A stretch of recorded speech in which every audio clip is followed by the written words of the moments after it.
description. Oh, it's on speaker. I know who it is. Okay. Oh, there she goes.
That was right. Girl. Houston, Texas. Go ahead, yeah.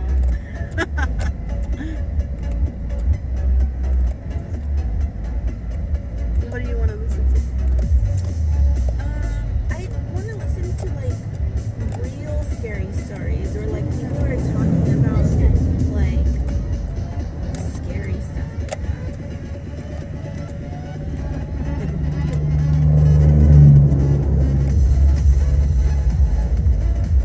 There was this one channel I listened to. It was freaking creepy as shit.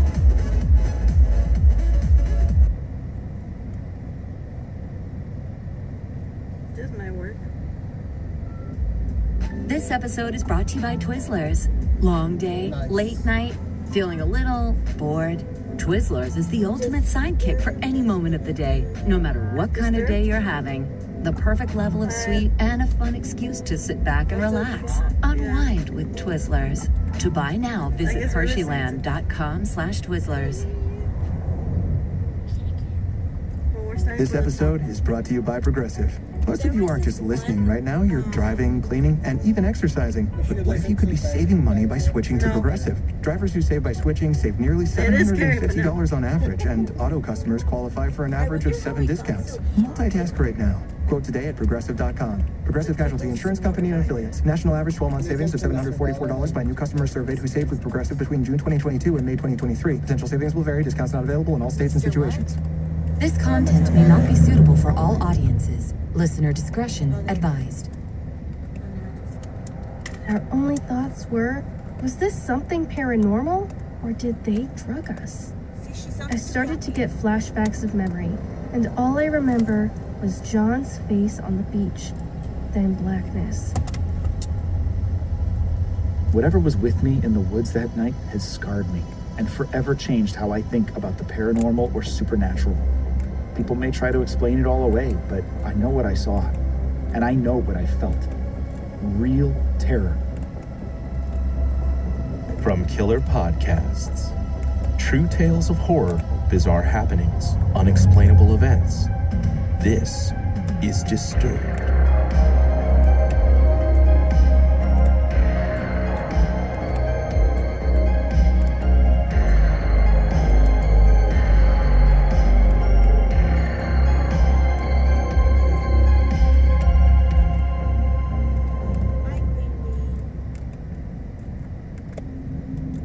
Hello, and welcome back to the show.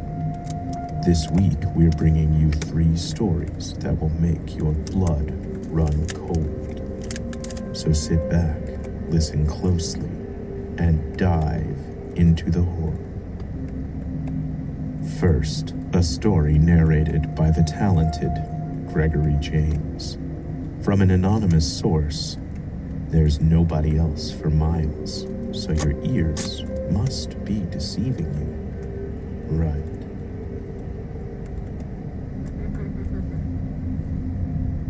This is a story of an experience I had about 9 to 10 years ago.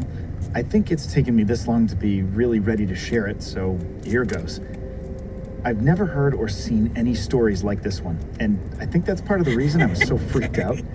My girlfriend is the only person I have ever told the full story to. Everyone else gets the TLDR because, frankly, it's just too much for most people. I'm so sorry. This experience happened just across the Washington state border from Oregon. I was camping on my own in a forest that I was familiar with.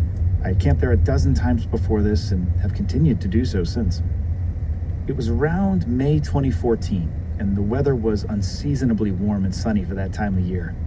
I had planned my trip across 4 days and 3 nights, cutting in and out of the forest at various times throughout the camp. The first night and the second day had gone extremely well. A lovely woodland stroll, followed by lunch at a bar near the trail. I'd backtracked to my camping area and settled in for the evening, stoking a fire and getting my tent set up and ready to go. I read a book and nursed a couple drinks, then got ready for bed, probably sometime between 11 p.m. and midnight.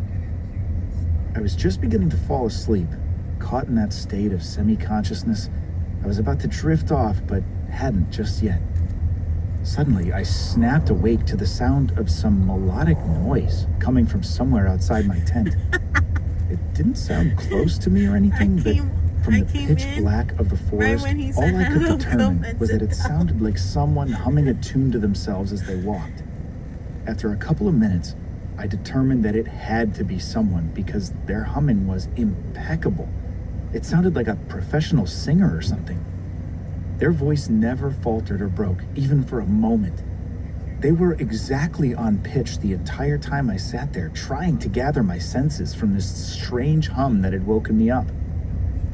I can't remember if it sounded like a man or a woman, but I was nearly shitting myself at how incredibly creepy it all was. It felt like something from a horror film. The humming never changed direction or position as far as I could tell, still a ways off from my tent. I was paralyzed in that moment. I had no clue what to do. After what felt like ages, I gathered the courage to open my tent as slowly and quietly as possible to see if I could poke my head out and see anything, or tell where the noise was coming from.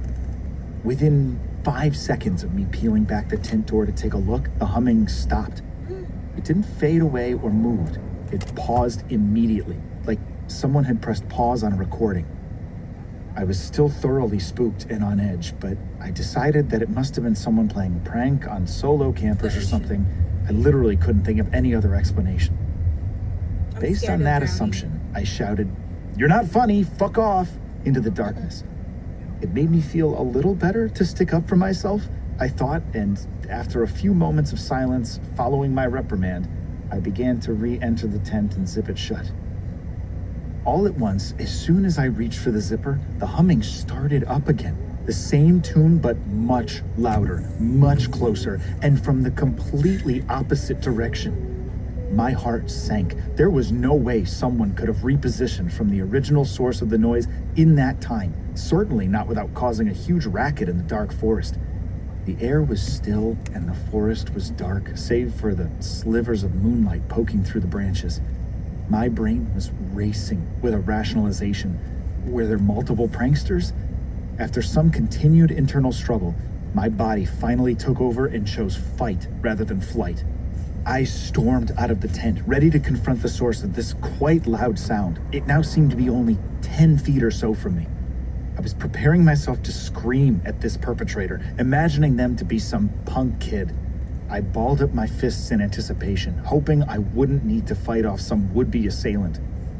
When I rounded my tent, however, I saw it. What was it? Silhouetted against the tree line and the moonlight leaned a tall, thin, humanoid figure around 15 feet away. It had to have been at least 7 feet tall, with freakishly long, sinewy limbs that stretched much further than a person's would have. It was incredibly thin, like it had been stretched out in all directions. It was gray in the traces of moonlight that managed to catch it in the trees, but couldn't be certain what color its skin was. It swayed menacingly as it tracked me with its head, a featureless round face without eyes or a mouth or anything. It had to be a real living thing. It was reacting to my movements, turning its head to face me. It couldn't have been a prop or a prank. It was aware of me in my presence, unlike some prank puppet or something. I was literally paralyzed by fear in this moment. I'd never felt something quite so potent since this moment. A primal terror that seized every muscle in my body, despite the loads of adrenaline coursing through my veins.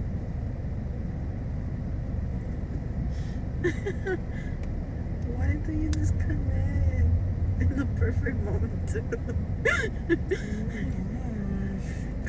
The car got scared. I remember thinking very clearly that I needed to run, but I was physically unable to move. It was the most terrified I had ever been.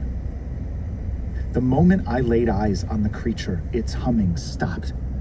But after a moment, it started softly singing my name in what sounded like my voice. Oh my god. I know it sounds fucking ridiculous, but that's what it sounded like. It didn't sound quite right, though. It was struggling with some of the syllables, like it was trying to mimic human speech for the first time and doing a poor job.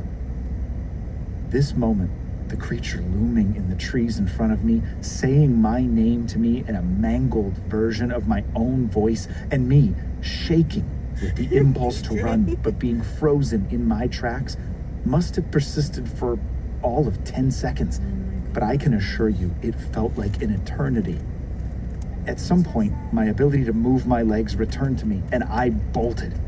I took off sprinting through the forest in the opposite direction of this thing. For 2 straight minutes, I ran through the underbrush in my socks and pajamas with absolutely no other thought than putting as much distance as I could between myself and that thing. I had no idea what to do, which way I should head, nothing. I was miles away from everything in all directions. After a moment, I stopped running and leaned against a large tree, panting for ages. The forest was silent, and my eyes and ears fought desperately to scan the trees between my gasps for air. I was alone in the forest with that creature, no other living thing in sight. I must have stood by that tree for 2 hours, just calming my heart rate and thinking about what I should do. I didn't want to return to my tent. This thing could have all my stuff, whatever, but I needed my phone and keys to get home, and they were in my bag at the campsite. I eventually began walking back, slowly tracing through the forest to where I had been sleeping. The woods weren't too dense, and I hadn't ended up running as far as I had convinced myself. Once I made it back, I didn't even wait to see if that thing was still looming behind my tent. I dove for my pack, checked that it had my phone and keys, and bolted for my car. After a few minutes of aggressive hiking, I adopted a more moderate pace as I trekked back to my parked car and climbed inside. I spent the rest of the night sitting in the back seat of my car, shaking. I was keeping a constant watch on the tree line, hoping to catch this thing before it snuck up on me again. Once the sun was up, I managed to convince myself to trek back into the forest and get the rest of my camping gear before leaving for home as quickly as I could. I didn't even care that I had booked another 2 days of hiking. I was too freaked out to even consider trekking out again. I had been going on solo camping trips every few months for years at that point, and nothing like this had ever happened to me. It was something I was really passionate about, but for years after this experience, I wouldn't dream of camping. It took even longer to regain the courage to solo camp. Make of it what you will, but that night has stayed with me ever since, and I know it always will. Whatever was with me in the woods that night has scarred me, and forever changed how I think about the paranormal or supernatural. People may try to explain it all away, but I know what I saw, and I know what I felt. Real terror from something inhuman that found me alone in the woods under cover of night. Yeah, just like you're good.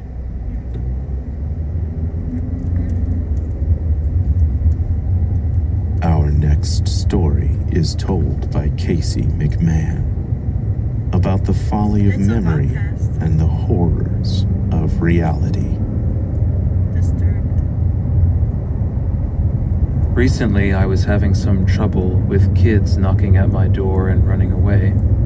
I have severe PTSD, so this was causing me some issues at home. I was in contact with a police officer in the area, whom my mother knew. We met up at a coffee shop to discuss what I could do to make myself feel safer. This was going fine until my mother brought up an old story about when our house was broken into. My memory of this is waking up on Christmas and only having one thing because everything else was taken. I was too young to really remember it. I am 35 now, and not one person has spoken to me about it since childhood. So I always thought my version was correct. But it really wasn't. What actually happened was my mother woke up in the night having heard a noise.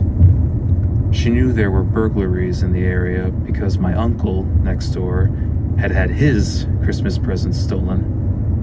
My mom got up in the dark and went next door to my room to pick me up.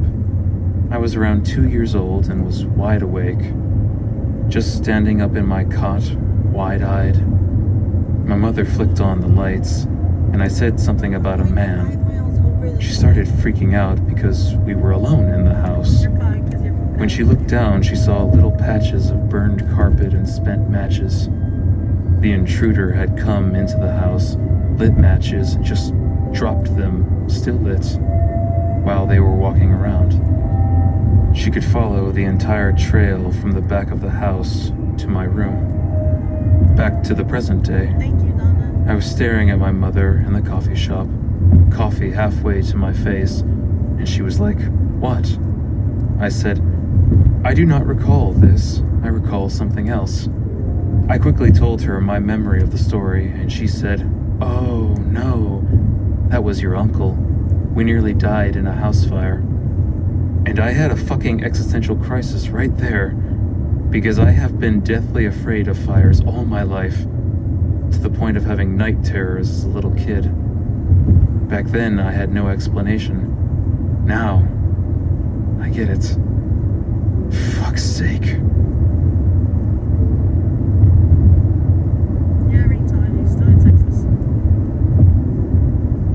You're listening to That Disturbed. wasn't scary. We'll be right back. So if you're like me, you'll get your spooks from any source available. The real horrors we tell here on Disturbed, the look in my wife's eyes when I tell her we're eating Pizza Hut again for the fourth time. We're recommending Regal anytime. And for the you even up now, if we'll see you at the next horror show. Thanks. Oh, there's horror con. in This July. episode is brought to you by Twizzlers. Long day, late night, and .com/Twizzlers. This episode is brought to you by Progressive Insurance. Most of you Or trust anyone. Around September 2023, my partner and I were hanging out with a couple of new friends, a husband and wife named John and Mary.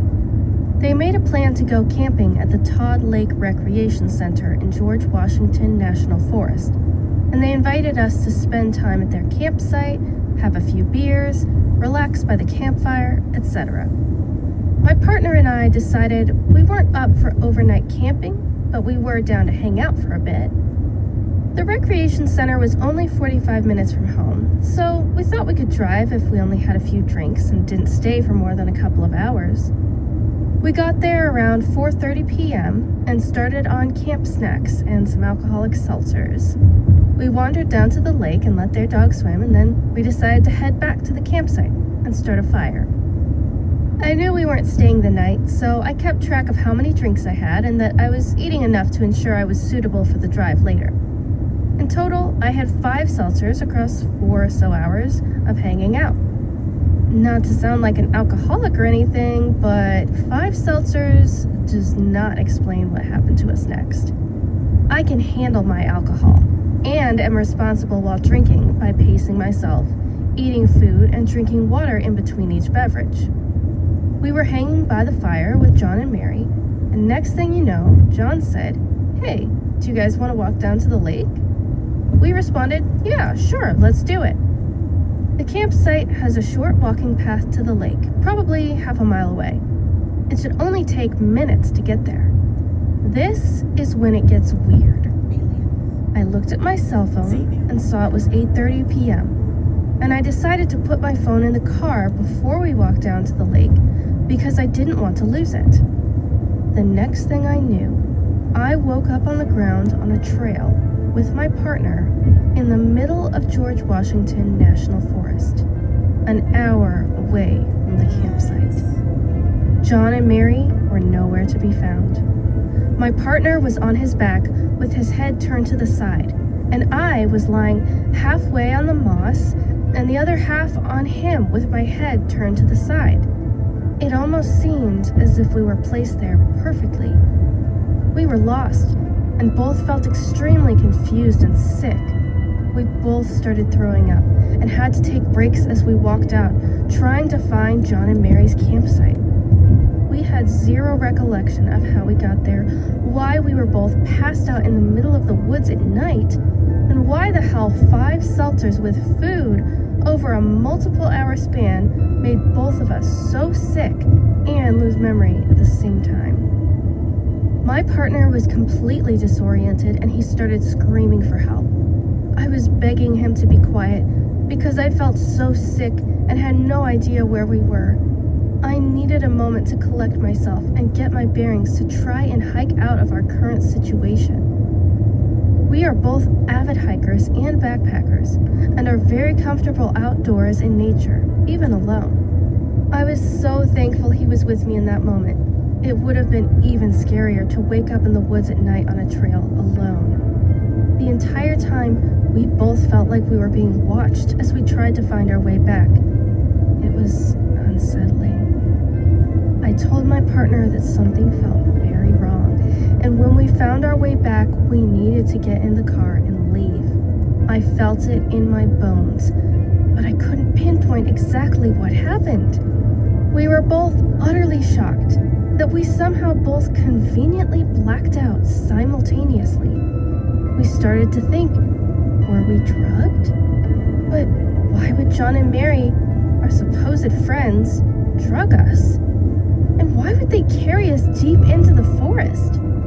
It didn't add up. After an hour, we finally made it back to the campsite, and I first opened my car and grabbed my phone to see what time it was. It was 2:30 a.m. My heart sank. How did this happen? You saw that right? How did it go from 8:30 p.m. when we were walking down to the lake to 2:30 in the morning?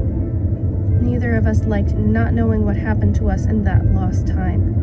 So, before we decided to leave, my partner knocked on their tent and said, "Hey, John, we are leaving. What happened, man? We need to get out of here. Something's off." John then replied, "Where is Mary?" My partner and I both looked at each other concerned and said to John, "What do you mean? She's not in the tent with you?" John replied, "No, I thought she was with you two." That's when we all decided to search for Mary. John said the last thing he remembered was we were hanging out by the fire and asked if we wanted to go down to the lake. Then, hours later, he woke up underneath the picnic table at the campsite, not remembering how he got there. Something about how relaxed he was rubbed me the wrong way, though. Something was off. We found Mary down the trail to the lake, slumped over, asleep in the woods near the campsite. She also did not remember what happened or why we all ended up in these different places. No one can remember what happened for those few hours. It was misty, dark, and foggy on the mountain, and I was shivering, teeth chattering, feeling sick, and just ready to go home. We got in the car and returned to our house, but it took a while to settle enough to go to sleep. When we spoke to John the next morning, he laughed it off and said, "Maybe we shouldn't drink so much next time we hang out. I remember all of us hanging by the fire and then mentioning us going down to the lake, but I stayed back to deal with the dog, and you three went down there." John changed his story from what he said the night before, and it just didn't sit right with me. The Todd Lake Recreation Center was almost empty, and we only saw one other family camping that night. And and they weren't anywhere near our campsite, which was also odd. My partner and I didn't feel we drank enough to the point that it would cause us to black out, especially at the same time. So what did happen? We were sore and a little cut up, and our only thoughts were, was this something paranormal, or did they drug us? I started to get flashbacks of memory, and all I remember was John's face on the beach, then blackness. Did aliens abduct us? Was it something from Appalachian folklore, like Mothman or some other bizarre creature? Did we all just drink too much? Or did we get drugged? My partner lost his phone that night, so I called the ranger the following Monday. They said they found his phone in the woods, busted up between campsites 5 and 6. But John and Mary were camping at campsite 1. The ranger mailed it back to us because I didn't want to drive back there. I had a horrible pit in my stomach. The phone never came back on, even though the front of the screen was perfectly intact. It was only the back of the phone that was busted. A part of me doesn't want to know what's on that iPhone. The next day, my partner was violently ill, and I was shivering with teeth chattering and goosebumps all day. We honestly probably should have gone to the hospital.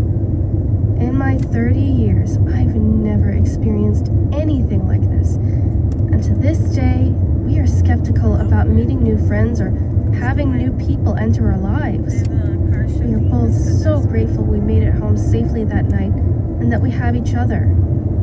My partner doesn't have social media, but I blocked John and Mary on mine, and we haven't seen them since. I've dealt with a lot of PTSD and night terrors since this occurred. I now wonder if it was John or both of them. Are they doing this to other people?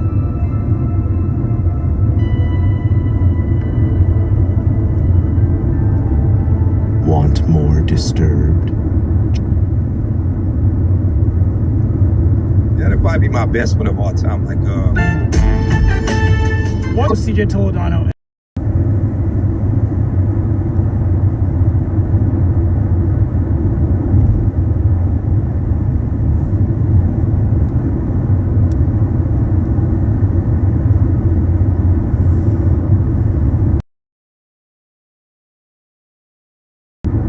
Just experienced aura down there. I can't imagine what must have happened in the building to trap so many spirits. From Killer Podcasts On the market. In a beautiful place to get away, unless they're in Ohio. Then they're probably haunted. Narrated. This week we're bringing you 5 stories that will shock you to your core. So sit back, listen closely, and dive into the horror. First, a story narrated by Paul Brown from r/True Scary Stories. Small towns are a great place to get away. in a beautiful little town named Fairport Harbor, Ohio, and was extremely established in its old-time ways. Still a nice place to start a family, my grandfather believed. He would buy the house sometime in the mid-1970s. As time went on, he would meet my grandmother. Together, they would each move 3 children from previous marriages into the house together. 6 kids in a 3-bedroom house. I can't even imagine those days myself. And as time went on, they would have a set of twins, one of which grew up to be my father. Well, when my dad was just a kid, one of his older brothers became severely sick with muscular dystrophy, and he would eventually pass away at the age of 15 due to his complications. My dad, he was still super young, maybe 9 or 10, I think. And after this, my father says he started to see things, to hear things. These disembodied voices in the walls saying the worst things he could imagine. Sounds like schizophrenia. He treated it like it was some mimic that could copy people's voices, you know, because it would sound like his dead brother. Occasionally, he would see him sitting on the couch, waving him over and trying to get his attention. It scared him half to death seeing someone like that. A living ghost calling out to him. Doctors eventually tagged my father as a schizophrenic due to the things he said and the age he was. For years, people would come and go, and they saw things here and there. And once my grandfather passed away, I was between jobs and looking for a place to live, and I decided to move into my father's childhood home with him and my grandmother.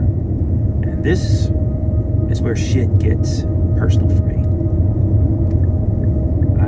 I hadn't felt and have not since felt more spiritual energy than in this house. My grandma used to say she would see fingers come up through the vents, motioning for her to come towards them. I asked, who do you think it could be? One time, her response was chilling. The man that hanged himself, she said. Then went on to tell me why the house was so cheap. A man and his wife lived there before, but some money troubles led to the man apparently ending it all.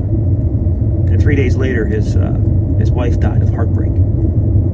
She passed away in the same room that I was sleeping in. I didn't believe her at the time. I thought she was just, trying to scare me. It did explain something I was dealing with at the time. My bedroom upstairs had a closet that just gave me the creeps. Just that negative spiritual energy. Eventually, I just shoved my bed up against it so I would feel safe. Until I heard that from my grandma, I never really understood why this closet, made me feel that way. One night, I was upstairs in my room playing a video game. And in the middle of my game, I started to hear the closet door knob begin to twist. As if someone was trying to open it from the other side. Then, all of a sudden, the door just went bam, bam, bam, as it started to slam into the bed. Into me and the TV stand on the other side of it. I ran out of the room as fast as I could, nearly just shitting myself in the process. Turns out, that was the corner that woman died in. This wasn't the only incident either. As time passed, more and more things would start to occur that would really make me question if something was living here with us. Something bad. I started to hear voices in the walls that sounded like my relatives, and I'm not crazy. I've been checked out, I once watched a glass of water float through the air and spill in the home's basement, getting showered and ready for bed. When out of nowhere, he sprinted up the stairs, just screaming. It was him, I swear!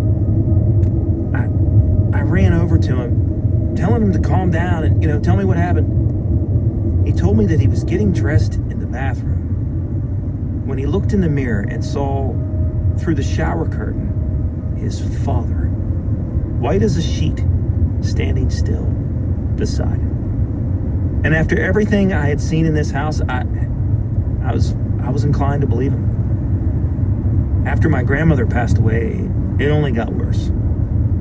The voices in the walls just getting louder, calling me by name.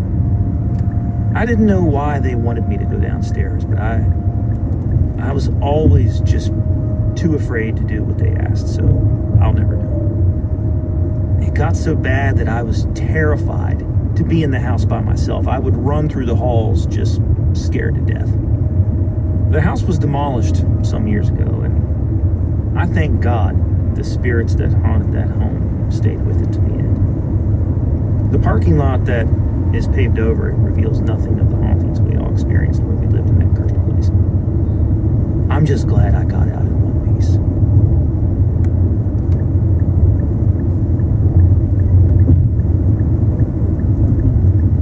Our next story is told by Kat Carter, who sees a ghost at the worst possible time. On your first day in a new apartment. I would leave. Back in the 2000s, I lived in the booming metropolis of Atlanta. Had a small family, my husband and our 2 kids, and like so many mothers before me, I felt like I blinked twice, and before I knew it, my oldest was getting old enough to move out and find his own place. So after some searching, my son and his girlfriend, they settled on a beautiful loft apartment. It was an old cotton mill that had been renovated into industrial lofts with restored brick and floor-to-ceiling windows, modern amenities. It looked like a great find. And move-in finally arrived. And that day, I made a few trips back and forth from our home. You know, furniture items, groceries, laundry, etc. At one point, my son and his girlfriend, they left to go get some of her items from her parents' house. And I decided to run across the street to the home goods store and grab them some fun decor items as a surprise. Now, what happened next should not have been as surprising as that people believe this apartment building was haunted. A couple residents who I joked about it with, they even confirmed. I wrote it off though, you know, old buildings can creak and hiss, and it's easy to let your imagination get the best of you. So as I was leaving, I walked out to the hall and turned towards the door to lock it with the key my son left me. When I turned back around to leave, there was a tall gentleman in overalls, you know, a work shirt, boots, and a cap standing at the doorway of this apartment across the hall. I said hello, and he touched the bill of his cap, nodded hello. Then, as if there was no door at all, he walked right through the closed door of the apartment. I don't mean he walked through the doorway or like over the threshold. He walked through the freaking wall. It does not matter if you've had paranormal experiences before. When you see something like that, it stops you in your tracks. So after I composed myself for a minute, you know, I went about my errands and returned. I told my son what happened, and, you know, he didn't react much. Clearly, my paranormal skepticism had worn off on him. But around 2 weeks later, he called me and asked me to come over. After a few minutes of chit-chat, his voice got low, and he said, "I saw something, Mom. A haint, an apparition, a damn ghost. You should have seen my face." He said they were sitting on the couch watching TV when a man in coveralls and a cap walked through the wall in front of them. He moved all the way from the apartment on the left, across his living room, and through the brick wall on the right. He lived there for a couple of years. It was nice, you know, after all, ghosts included. They often saw the one figure who walked through the apartment, and he would do this on regular intervals around 11 p.m. Didn't interact with them, never looked at them, even when they were trying to get his attention. If you guys look towards like the bottom, oh, never mind, it left. There was a bee, and its guts were all right there, and it was like hanging on by its guts. Someone, as you turn the corner. Everyone in the building agreed though.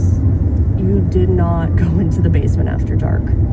There was a menacing aura down there, even in the daylight. So I can't imagine what must have happened in the building to trap so many spirits. And if that evil energy in the basement is any indication, I think I'd rather not know.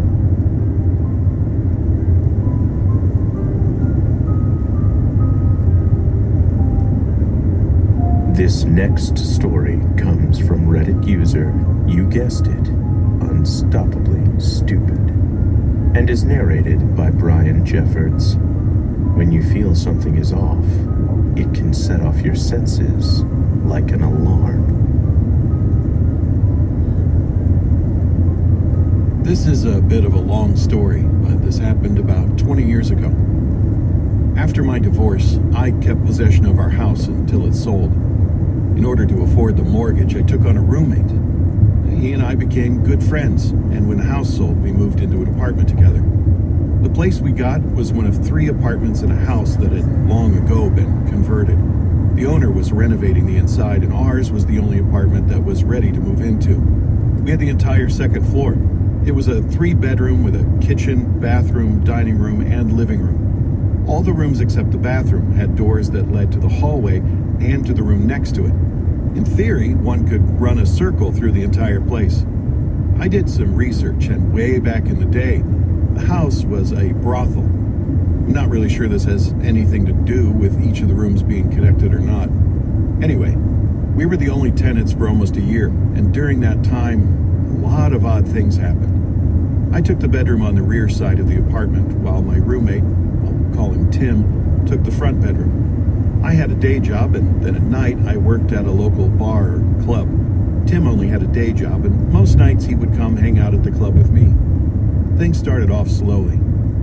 Tim had this annoying habit of pacing while he talked on the phone. He would walk down the hall, through the kitchen, into the dining room and the living room, then back down the hall.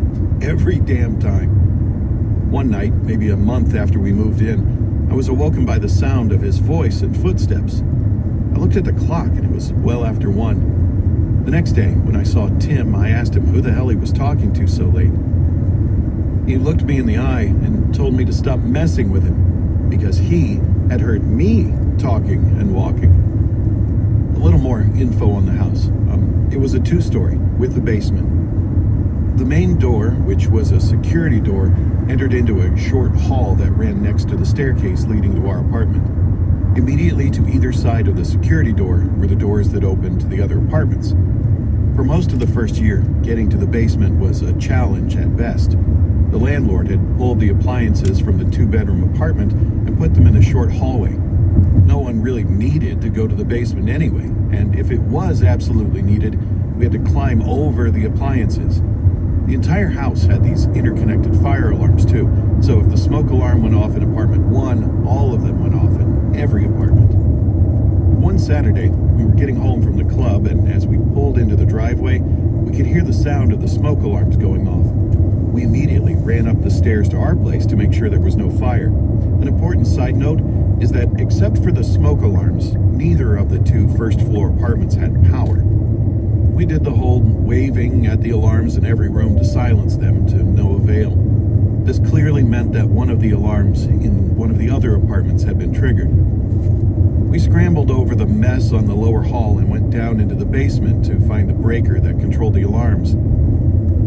As soon as I reached the bottom of the stairs, the hair at the back of my neck stood up and I was covered with goosebumps. Tim asked me if I felt it too. When I asked what he meant, he said he was being watched. I agreed. Besides 3 furnaces and 3 water heaters, the basement was empty. No place for anyone to hide, though we did circle the items to be sure. We tripped the breaker and silenced the alarm. Turning the breaker back on did not result in the alarms going off again, which they would have done if there had been an actual fire. The next day was Sunday, which meant the landlord would not be over to work. We called him to tell him about the ordeal. He showed up and did a walkthrough inspection of the alarms, but no one could figure out why they were going off. He commended us for stopping them, gave us a key to each empty apartment and left. Sunday night came, and we both went to the club again. Came home to the same thing. This time, instead of heading right to the basement, we entered the other apartments to try and silence the alarms. Nothing we did worked, so we returned to the basement. This went on every night that I worked at the club until the apartments were filled. The nights I had off and just went to bed, no alarms. It was like whatever it was that was triggering them was just messing with us. Also, once the 2 downstairs apartments were filled, the alarms never went off again. There was a lot of other activity while we lived there. I still had my class ring at the time. It vanished from inside the small box I used to store it and my spare watch. Just the ring. 10 years later, after I'd moved out, the landlord called me to tell me the newest tenant had gone into the attic, and my ring was sitting on top of a box that they had put up there when they moved in a year ago. We often even heard footsteps and conversations from our apartment and the empty ones below us. The creepiest thing that ever happened occurred after he moved out. I was living in the apartment alone, seeking a new roommate or a smaller apartment. I was awoken by the feeling of something tugging on my foot. I looked around the room, which was well lit because it was around 9 in the morning. I did not see anything until I looked at the corner of the room by the door that led to the hallway. It was inexplicably dark, almost as if something was not allowing the light from my curtainless window to find that space. I got out of bed and walked toward it, shivers of cold running up my spine. As I saw the corner was empty. I shrugged it off, thinking maybe I had been dreaming. I climbed back into bed, and as soon as I drifted back to sleep, something yanked on my foot, hard enough to actually move my entire body toward the foot of my bed. I sat up and looked at the corner, again, shrouded by absolute darkness. At this, I got out of bed and stayed out. I actually left for the day. I was that creeped out.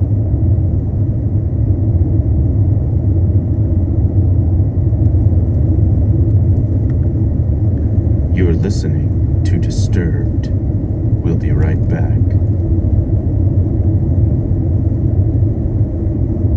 From the latest and greatest horror movies coming out in theaters. If you've got a want for the haunt, we both know that you just can't beat that in-theater viewing experience. That's why we're recommending Regal Unlimited to our listeners. It just makes sense for the terror seeker in all of us. Regal Unlimited is the all-you-can-watch movie subscription pass that pays for itself after just 2 visits. Any standard movie, anytime, no restrictions or blackouts. Now, when I'm possessed by the urge to see The Purge, I can satisfy that need as soon as the next one comes out. And trust me, there'll be a new one soon enough. And for those special events, 4DX, IMAX, RPX, or ScreenX, your Regal Unlimited membership gets you into those premium experiences at a reduced cost. You even get discounts on snacks and sodas. A deal so good, it's grotesque. If you're planning to see 2 movies this month, Regal Unlimited is a must-have. Sign up now in the Regal app or on regmovies.com/unlimited. Be sure to use code DISTURBED during checkout for 10% off. We'll see you at the next horror show. There's a bit of traffic. Thanks.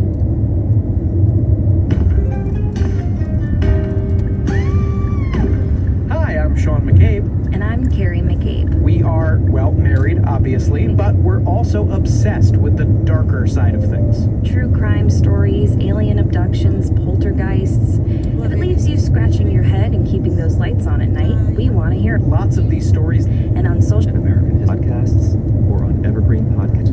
Our next story comes at the scariest moment in your lives. When you're a child, home alone, and you hear something in the house. Narrated by Tara Ash. I have this strange story from when I was younger that still bothers me till today. I was still living with my parents at the time. I'm the youngest of 3 siblings, and I was the only one still living at home. Since I was born last, my bedroom wasn't exactly planned for, so my parents converted the attic into a bedroom as soon as I was old enough to need my own space. At the far end of the room is a big window that overlooks the driveway right next to my bed. The floor in my room was some sort of plastic vinyl. It was super loud, so whenever anyone was walking around up here, you could hear it. One day, when I was around 12 or 13 years old, my parents were out shopping and I was home alone. I wasn't paying much attention to whatever they were doing. I was hanging out in my room, whatever. That's why I didn't think anything of it when I heard someone coming up the stairs to the attic. I thought it was just my dad and he hadn't gone to the store or something. However, I saw out of the corner of my eye that my mom and dad were both getting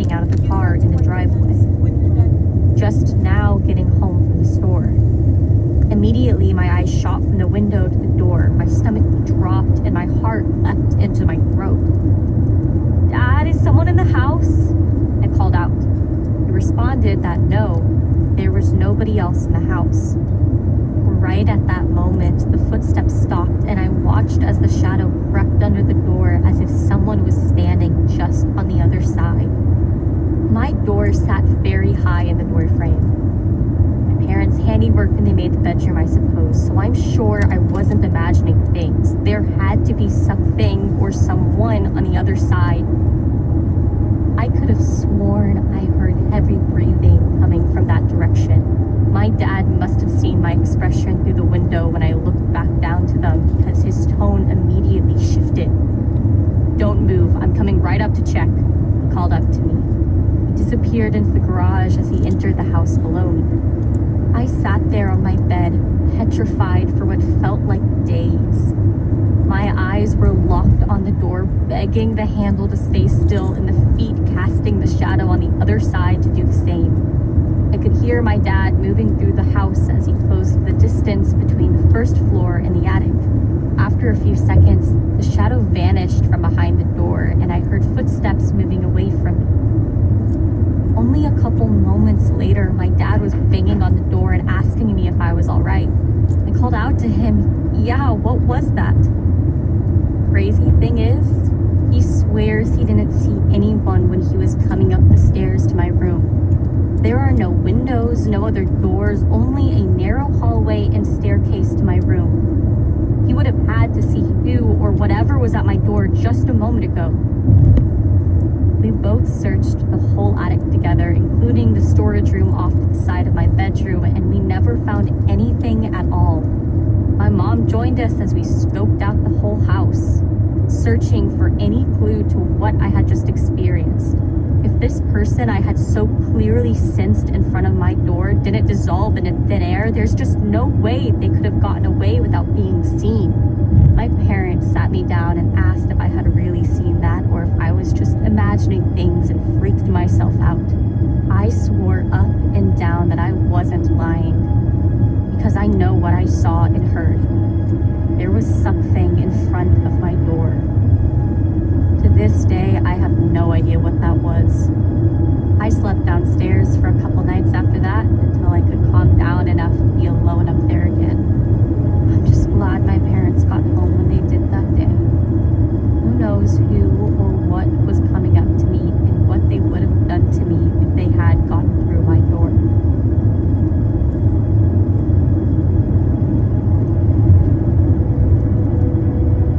Our final story is narrated by Adam Alderson from r/paranormal. My sleep paralysis demons are the same species. I had a period of time during my senior year and a portion of my mission when I would get sleep paralysis. It usually isn't like these experiences. These only happened 2 times. The first time was during my senior year. It started off as it usually does. I woke up and my body wouldn't move. I tried to turn on my lamp. I think I moved my arm towards it and then blinked, and my arm was back to where it was. This is the usual thing that happens to me, but this time I thought it would be scary if there was a person in the room. And then all of a sudden there was a mangled girl on top of me. I could still breathe, so it wasn't the same experience as what people usually say happens to them, but it was on top of me. She was pale white and had streaks of black that looked like the black paint that Arnold had on in Predator, just all over her body. I usually don't scream when weird things happen to me. I was very scared, but I was able to stay semi-calm. I kept telling myself, I'm still semi-dreaming, and I was able to wake myself up by breathing hard. As soon as I turned on my lamp, she was gone. I thought it would be the last time I had sleep paralysis since I stopped experiencing it after I had left for my mission. My mistake. There was a difference between my mission sleep paralysis and my senior year paralysis. During this new sleep paralysis wave, it was more like having out-of-body experiences. I would be awake and sit up, turn, and look at the wall or around the room. I would be able to see the room just the same as I could when I was awake, which I thought was weird because when I did wake up, I would wake up lying down with my eyes closed, not sitting up or in the position that I was in when I was having sleep paralysis. When this happened once, I woke to see the door opening and a figure crawling in. I could see the room very well because of the street lights outside. It was also pale white with black stripes all over its body, just like my demon from high school. It came to the foot of my bed and had the biggest grin. Then looked at my mission companion whom I shared a room with. The weird thing was, as opposed to my high school sleep paralysis, I remember I felt no fear at that moment. When the demon looked at my companion, I actually felt really angry towards it, so I lunged for it. It held up one of its hands, and the left half of my body started to cramp really bad. It's like it was frozen in place. This pissed me off more, though, and I was able to push through it to slowly get closer. When the demon saw this, its face shifted from a huge smile to almost an annoyance as it scowled at me and crawled out of the room. When it finally left my side, I had a falling sensation like I usually do in these sleep paralysis episodes, and I woke up in bed. I was lying on my back. The entire left half of my body was cramping up. When I say half, I don't just mean my arm and leg. My entire left side was seized up. Half my face was cramping to the point my mouth on the left side had tightened up, flashing my teeth. I don't think it was a seizure. I don't have a family history of seizures or anything. I'm super young to be having a stroke, and I haven't had anything like that since. I still had motor functions in my arm and leg during this. It felt like it does when a muscle cramps up. It's just so freaky to see a sleep paralysis demon again after so long without having an episode like that. And at this time, it seemed like it was going after my mission companion, and I was able to stop it, or something like that. It was so strange. I wonder if it was the same demon or two different ones. Maybe of the same species, since they look the same.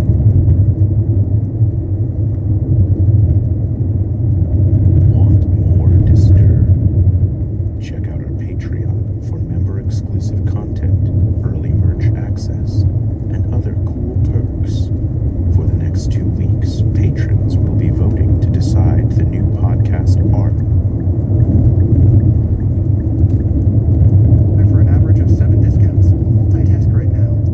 The key to solving it to help you thrive. Because mystery belongs in true crime investigators, but they never came through. With the Weather Channel app. Its content may not be suitable for all. How did that board get out there? What was she so afraid of? We tried to contact some paranormal investigators, but they never came through. We saw way more in that house before we finally could leave. How did that board get out there? What was she so afraid of? I wish I could ask. That day still haunts me. She was constantly shifting her eyes from me to the windows as she was speaking. From Killer Podcasts, true tales of horror, bizarre happenings, unexplainable events. This is Disturbed.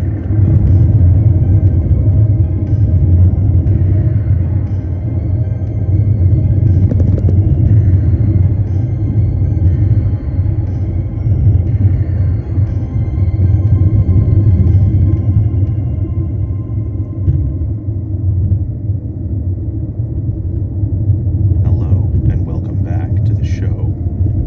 This week, we're bringing you 5 stories that will chill you to the bone. So sit back, listen closely, and dive into the horror. First, a story narrated by Catherine Restivo.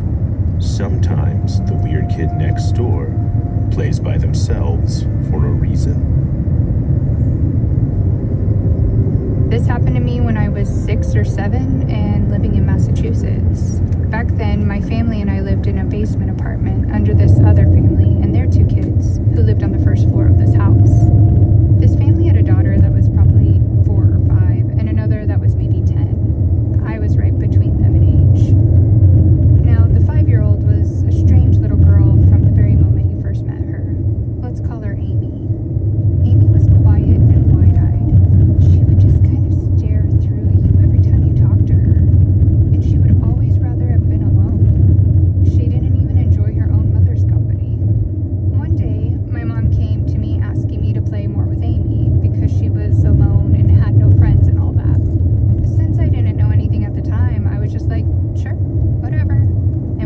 upstairs to play with her. Once I got there, I was kind of hanging out with her in the living room, watching cartoons, while she just sat there. After a moment, her sister came into the room and asked me if I really came to play with Amy. I said yes, but she didn't really give me any attention, so I was just gonna watch TV. Her sister then turns to me and says something like, "Good. Don't interact with her too much. She's not right." I didn't really think much of it at the time, and the day kind of ended with nothing more happening. A couple of days later, I go up to play with Amy again, by my mom's direction, and after a few minutes, Amy turns to me and says, "You need to leave. She doesn't like it when I play with you." She was constantly shifting her eyes from me to the windows as she was speaking. I don't remember exactly what happened because it was years ago, but I remember feeling super uneasy at the time and very uncomfortable. So I went back home and told my mom what happened. My mom was a deeply religious woman, and so was Amy's mom. When I told her this, she immediately got very worried and told me not to go back there. Apparently, Amy's mom had already told my mom that Amy always mentioned a friend that would tell her what to do and what to say, like an imaginary friend. I didn't really have much more contact with Amy alone after this, but I did learn as an adult, talking to my mom, what came next. After Amy said I couldn't play with her anymore, my mom and her mom went to talk to Amy to understand what was wrong and why she didn't want to play with me. That's when Amy first described her friend in detail. Amy said her friend would yell at her and make her do bad things if she didn't obey her. She described her friend as a young girl, just a bit older than her, with dirt on her face and under her fingernails, and wearing a dirty old white dress. Her friend had very bad teeth, according to her. As she was telling them all this, my mom says that Amy started crying and screaming while staring at the window. She yelled, "Get out of here! I'm not gonna follow you! Mom, make her stop!" As she was telling them all this, my mom says that Amy started crying and screaming while staring at the window. She yelled, "Get out of here! I'm not gonna follow you! Mom, make her stop! She wants me to follow her out the window! Please get her out of here! I don't like her! She's getting angry!" Our mothers immediately took her out of the house, and we all went to stay at a local church. Amy said the girl would come crawling on the ceiling and up the walls at night. She would come into her bedroom and tell her to do bad things like swear at her sister, to beat her parents up, to not brush her teeth, and even things like grab a knife or jump out her window. A few days later, they all went into Amy's room. My mom, Amy, her mom, and a pastor from our church to try an exorcism. My mom says that when they began the exorcism, Amy started begging them to stop, followed by laughing and saying they were all weak and sinners and more vile things. Eventually, Amy just kind of passed out sleeping.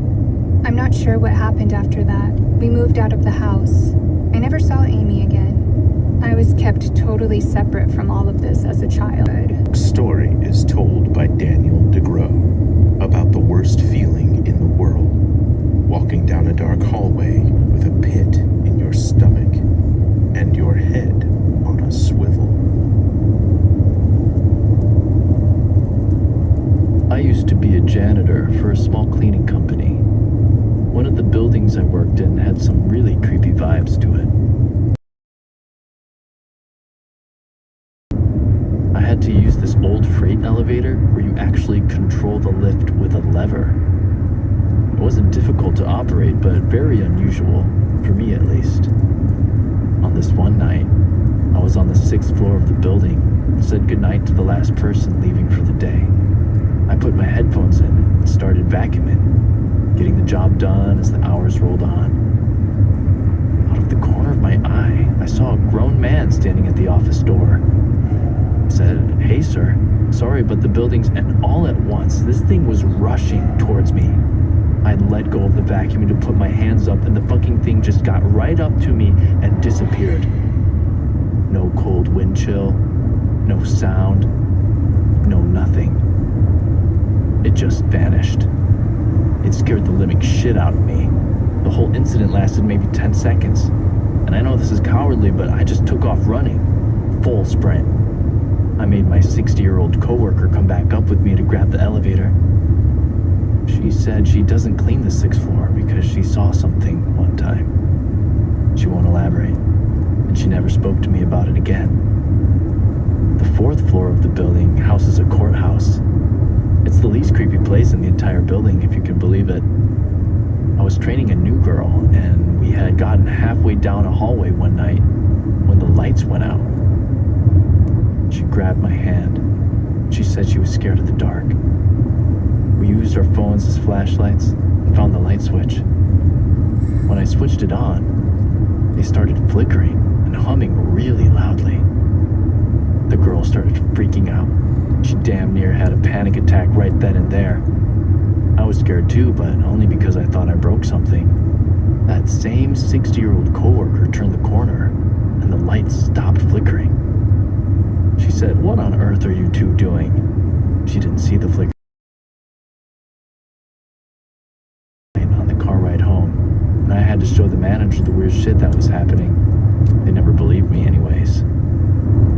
I ended up requesting a new position somewhere else, but those events still haunt me to this day. I wonder what would have happened if my coworker hadn't shown up, and what else she's seen working in that old building. Sveta, about moving into a new house and a new haunting experience.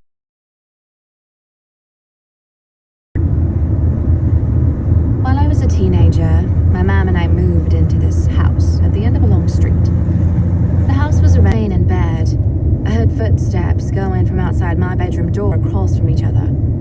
It happened a few more times in those first couple weeks after we had moved in. And I made a comment to my mom about how much she needed the toilet at night. My mom responded that it was not. We were both absolutely freaked out. We assumed that it was new house noises from the move and went about our lives. How wrong we were.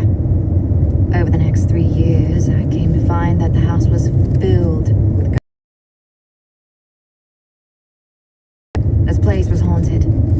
Not only did the footsteps never stop, more strange things started happening. I would hear voices around the house, little whispers as I was walking into a room or past a door. I was always home alone. Sometimes as I walked up the passageway at night to my bedroom, I'd hear a voice coming from my mom's room. A man's voice would say, "Come inside." The first time I heard it, it didn't register until I was inside my room, but when I turned around and opened the door, it was only her inside, sleeping. Once, I was talking to a friend of mine on my cell, and I walked away from it for a moment and walked across the room to grab something. My friend said there was a man's voice she was hearing. It was saying, shut up, over and over again. She said it sounded angry. There were also a few times where our TV would turn on at night for no reason. We currently have the same TV, and this never happened before or since we lived in that house. I was lying in bed alone one night when I hear a knock on my bedroom door. I sat up in my bed because I thought my mom was coming in. And the next moment, I felt something touching the back of my head. It moved down my back slowly, all the way from my neck to my lower back. I absolutely freaked out and ran out of the room. I slept in my mom's bed for the next few nights after that. We tried to contact some paranormal investigators, but they never came through. We saw way more in that house before we finally could leave. Door handles turning on their own, shadowy figures in the passageways, doors and cupboards opening and closing, even a death smell in one corner of the house. I was relieved when we finally found a new place, and I could sleep easy at night knowing nothing was trying to come through my door to get me.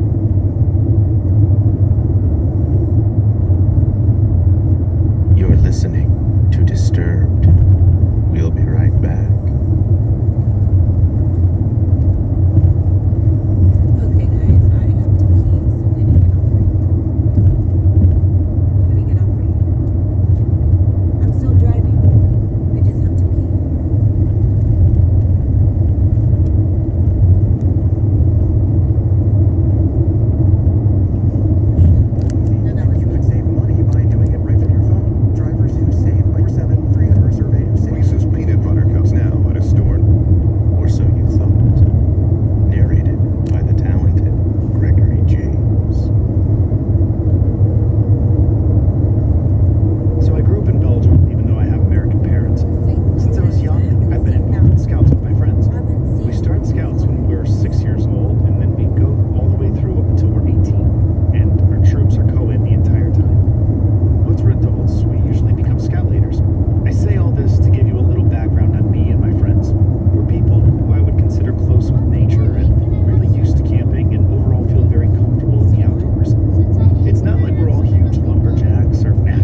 left with nothing but a map in the middle of the forest and had to hike our way to safety.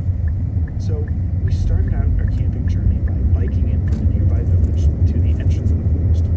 Afterwards, we would leave our bikes at the mouth of the trail, since it was an area with lots of hills and good trails for biking. The road was good. It was a beautiful, slightly chilly autumn evening, with a few clouds and a beautiful sunset. We hiked our way through the forest until we got to a small clearing with some grass and prepared our tents for the night. We made a small campfire after making a scout-approved fire circle and ate some beans and sausages for dinner. Maybe even a couple Belgian beers got passed around, who's to say. Around 11 p.m., we decided to call it a night and went to sleep in our own individual tents and sleeping bags. Everything seemed like a normal camping day in our forest. Then, suddenly, around 1:30 in the morning, we all woke up to the sound of what we thought could only be someone drumming. A couple of us got out of our tents with our flashlights, asking what was going on. Our forest has always been a quiet place at night, and during the day, the only noise you could hear were the critters or each other. As you can imagine, the surprise of hearing drums in the middle of the night was super unnerving.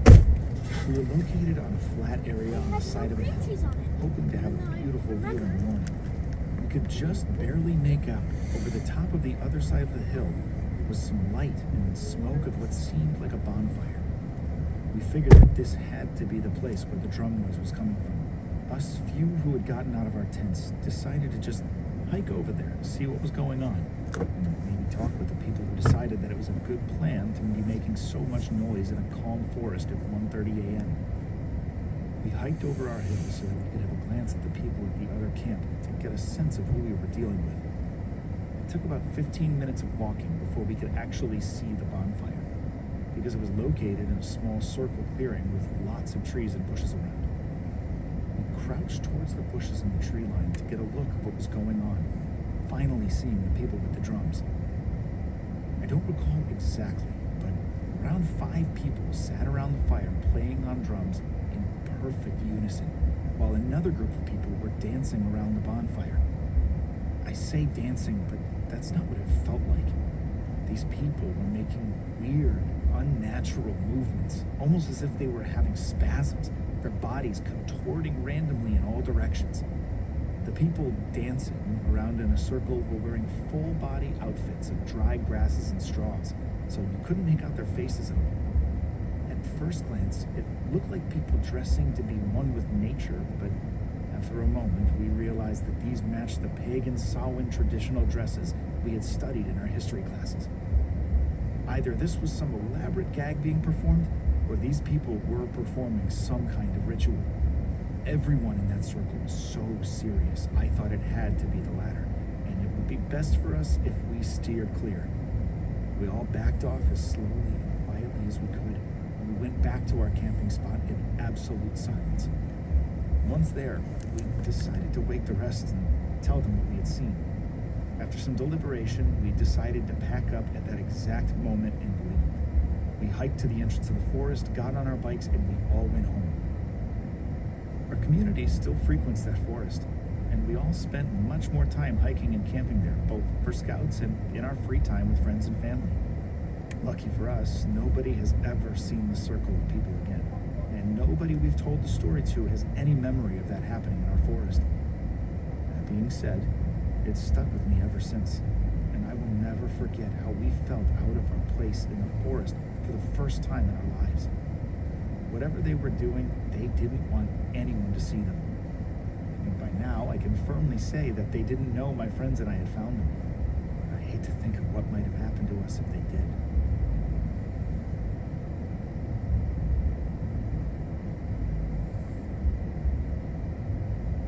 Our final story is narrated by Dallas Stark from r/ghosts, my first Ouija board experience. My name is Jane, and I grew up in a nice neighborhood on a street with lots of other kids.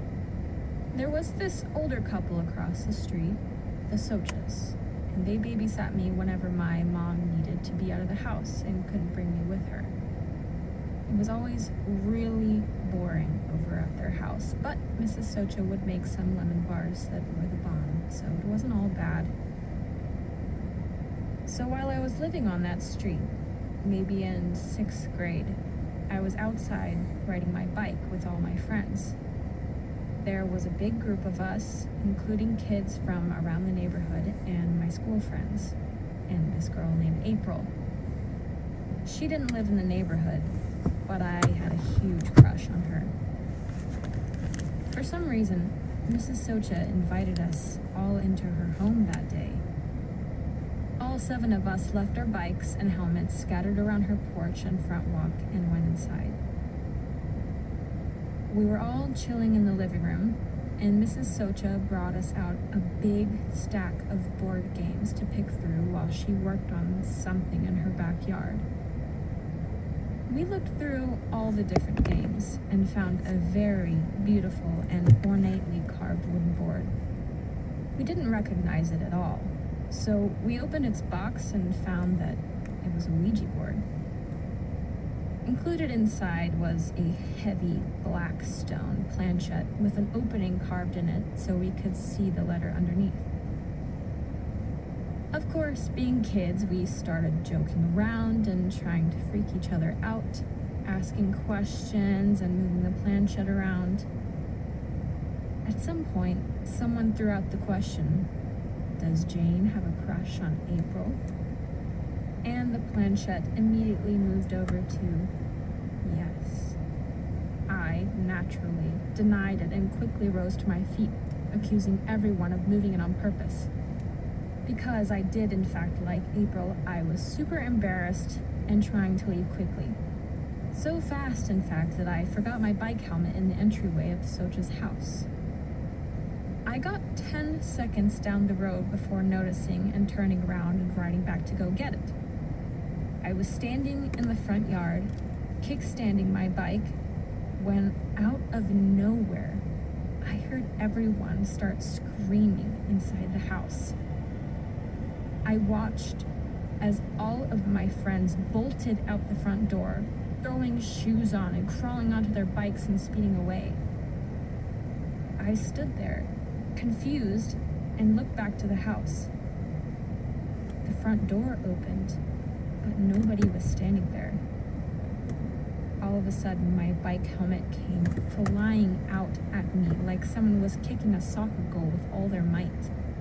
It flew straight towards my head, and I dodged enough for it to barely miss me. I grabbed it and took off. I pedaled harder than I ever had across the street to my house. I can't remember what my friends said happened for some reason, but a few days later, I was back at the Sochas being babysat because my mom was away. She brought that same pile of board games, but the Ouija board box wasn't there. I remember saying, "One of them is missing," and she looked through the stack and insisted that all of her games were there. I asked, "What about the Ouija game?" Her head snapped to look at me with a startling speed. Her eyes were locked onto me, the most intense look she had ever given me. She said, "I never put that You were out about for to you put it in. guys. How did you know about my mother's Ouija board?" I told her that it was in the pile of board games she brought out for my friends last time we were over, and that we had messed with it and something freaked everyone out, so they ran off in a hurry. Her face changed to a stern and grave expression, and she zoned out into the corner of the room above my head. "That board is hidden down in the basement," she explained. "It's in a chest, wrapped in blankets, and the planchette is in a different room behind a locked door." 5 hours? She swore that she would never have gone to the trouble of getting it out for us to play with, and started interrogating me about what questions we had asked it, and if we had closed the session. That's why I ended it. When I told her the details, Oh my she god, looked look, now I'm going disturbed the wrong way. and grabbed me by the hand and brought me into the middle of the room. She went and grabbed the bundle of herbs that I would later learn to call a smudge stick, and prayed over me for what felt like hours, while wafting this smoking bundle in front of me walked all four corners of her yard, praying and waving the stick around. She then went and lined each of the doors in her house with salt. I wish I remembered more. She died 8 years ago and took all of those secrets about the Ouija board and her rituals to her grave. How did that board get out there? What was she so afraid of? I wish I could ask. That day still haunts me.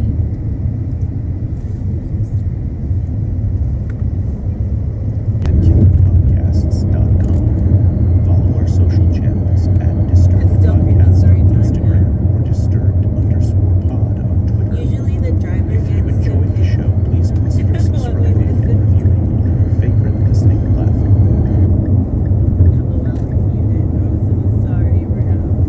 This episode is brought to you by the Weather Channel. The key to solving any mystery, smart decisions based on the facts. In the Switching saved nearly 700 savings will vary discounts. Demon would feel evil. may not be suitable for all audiences. Listener discretion advised. It just had no good or evil intent. Podcasts. True tales of horror, bizarre happenings, unexplainable events. This is Disturbed.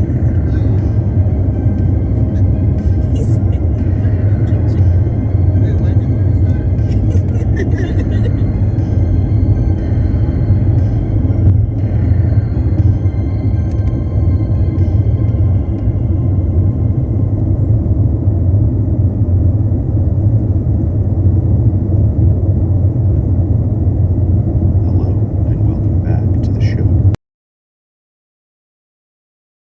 that will leave you speechless. So sit back, listen closely, and dive into the horror. First, a story narrated by Brian Jeffords from Reddit user Unstoppably Stupid. Trust your instincts, or it might be the last mistake you ever make. While I was young, I lived at the end of a dead-end street. Directly across the road from my house was an old man that lived with his sister. They had inherited the house from their parents. Beside their house was a cornfield, and behind it, a larger one. On the other side of that field were the closest convenience store and many friends of mine. The old man was nice enough to allow us to cross through his lawn to get to the field instead of having to walk all the way up the road and then backtrack down the main road. It's also important to this story to point out that there was a patch of trees between the two different fields. It was not very big, maybe 15 feet deep, but it ran the entire length of both fields, and we'd have to walk through it when taking this shortcut. It is also important to point out that there was a large dilapidated barn on the edge of the property line, belonged to whoever owned the cornfield. I ended up getting a job at that convenience store when I turned 14. I worked from 7 until 9 every night, stocking the coolers and sorting out the bottle returns by vendor. Then, in the dark, I'd walk home through the fields. Even in the summer, it was pitch black out by the time I got off work. I never had a good feeling when I would walk past the barn. It always felt as if something were watching me. My skin would crawl just being near it. But the shortcut saved me 20 minutes of walking, so I always used it. One winter night around 6:30, I was walking to work when I got to the patch of trees. It was as dark as could be. The nearest street light was well over, football field's length away. The only thing lighting my path was the full moon. The area where I crossed was swampy. It was always standing water. Being winter, the water on my left was frozen over. I was about halfway through the patch of woods when my skin began to crawl in earnest. I heard a sharp crack from the ice to my left. Anyone who's ever made the mistake of walking over ice that wasn't solid enough to support their weight, you know the sound of a foot breaking through the ice. That was the exact sound that I heard. I froze mid-step, worried that, some sort of animal was out there. I turned to look at the source of the sound, and I saw this black figure looking at me from around 20 feet away. Even now, so many years removed from the experience, it gives me goosebumps. I knew instantly that this was neither a wild animal nor a living person. I could make out the trees behind it. It wasn't really see-through, but kind of transparent. It's difficult to articulate exactly, but it lacked any real form. Its head was shaped like a person, but it had no arms or legs that I could see. As I stood there, glued in place, it started to move towards me. That's all it took to break me from the spot, and I sprinted towards the store faster than I have ever run before or since. The snow was about 8 inches deep in that field, but I'm convinced I could have set an Olympic record at the rate I was going. I got to the main road and crossed it to the store. Stood outside for a moment before catching my breath. The entire 2 hours I worked, I would get chills so intense that my eyes would water. At 9, when the store closed and I was to head home, I just stood by the edge of the road to gather my courage and test that route through the fields. I had to see if it was real or if I just imagined something. Finally, I crossed the road and entered the field. I had to see. As I got closer to the patch of trees, the hair on the back of my neck stood up. I knew I was not alone. I broke into a sprint again, feeling like I was running for my life. If there was something waiting for me, I never saw it. For the next few weeks, every time I would take that shortcut at night, I'd get that same sensation. Eventually, I caved and started to take the long way. This spirit, ghost, demon, whatever it was, stayed with me until I graduated high school and moved away from home. It followed me when I left, though. While hiking in the Alps on an exchange trip to France, I saw it in the mountain snow. My host family's son saw it too, only confirming what I already knew. This thing, whatever it was real. And it was with me for the long haul.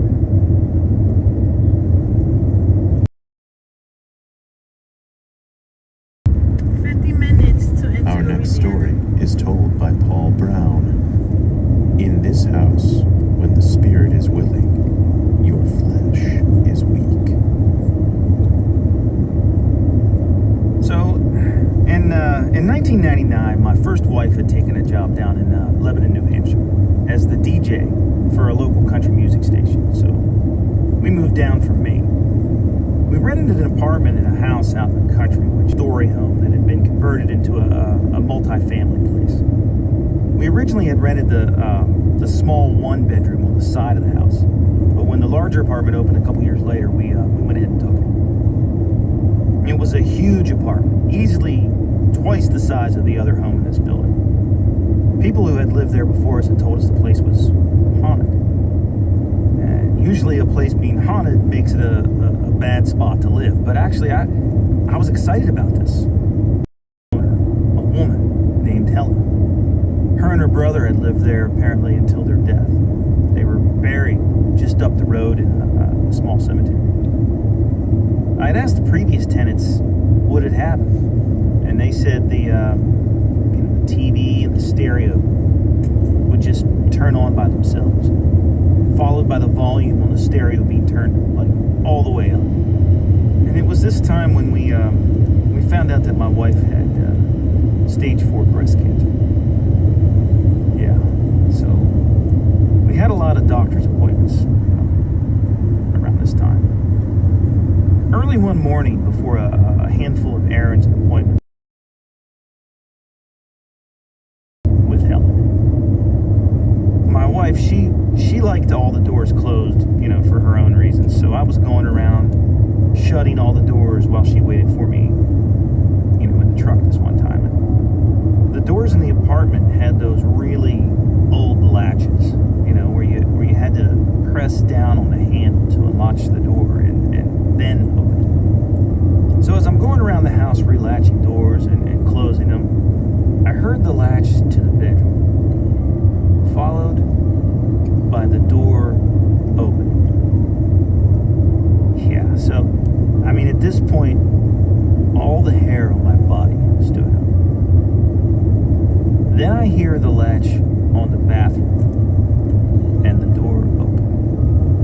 this point, I was standing in the kitchen where I had just closed the door to the dining room. This door was old and warped, so to close it, you had to lift the latch and give it a good kick, to close it. As I'm standing there, I physically see the latch jiggling. Yeah. So I say out loud, "Come on, just let's see you try to open this door." Since I knew it had to be kicked pretty hard. First, the handle jiggled some more, and then the door flew open, hitting the wall. And I was like, "Holy shit! Do that again!" That was so cool. I'm thinking I might have shocked Helen. She was probably, just trying to scare us, but I found it to be just so interesting. As time went on, we started to hear footsteps. Sometimes I would hear her whisper my name, like right next to me. The bed would shake as I was trying to sleep. It was like someone walking up to your bed and then shoving it really hard, 2 or 3 times. It was just wild. The basement was so creepy too. I mean, I never went down there. So my wife, she passed away from her cancer a couple years later, and I was in the apartment alone after that. People would stay with me from time to time, making sure I would be okay. And one of my friends I used to work with, actually named Marla, was staying with me for an evening, and she was a smoker. And I had gone to bed before her late one night, but when I woke up, she was nowhere to be found. I'm looking around, I'm like, what the heck? So on the kitchen table, I found a note that she had left for me. It was definitely not unusual for her. Helen was, just wrapped up in that place. I said goodbye to Helen in my own way, and I thanked her for walking.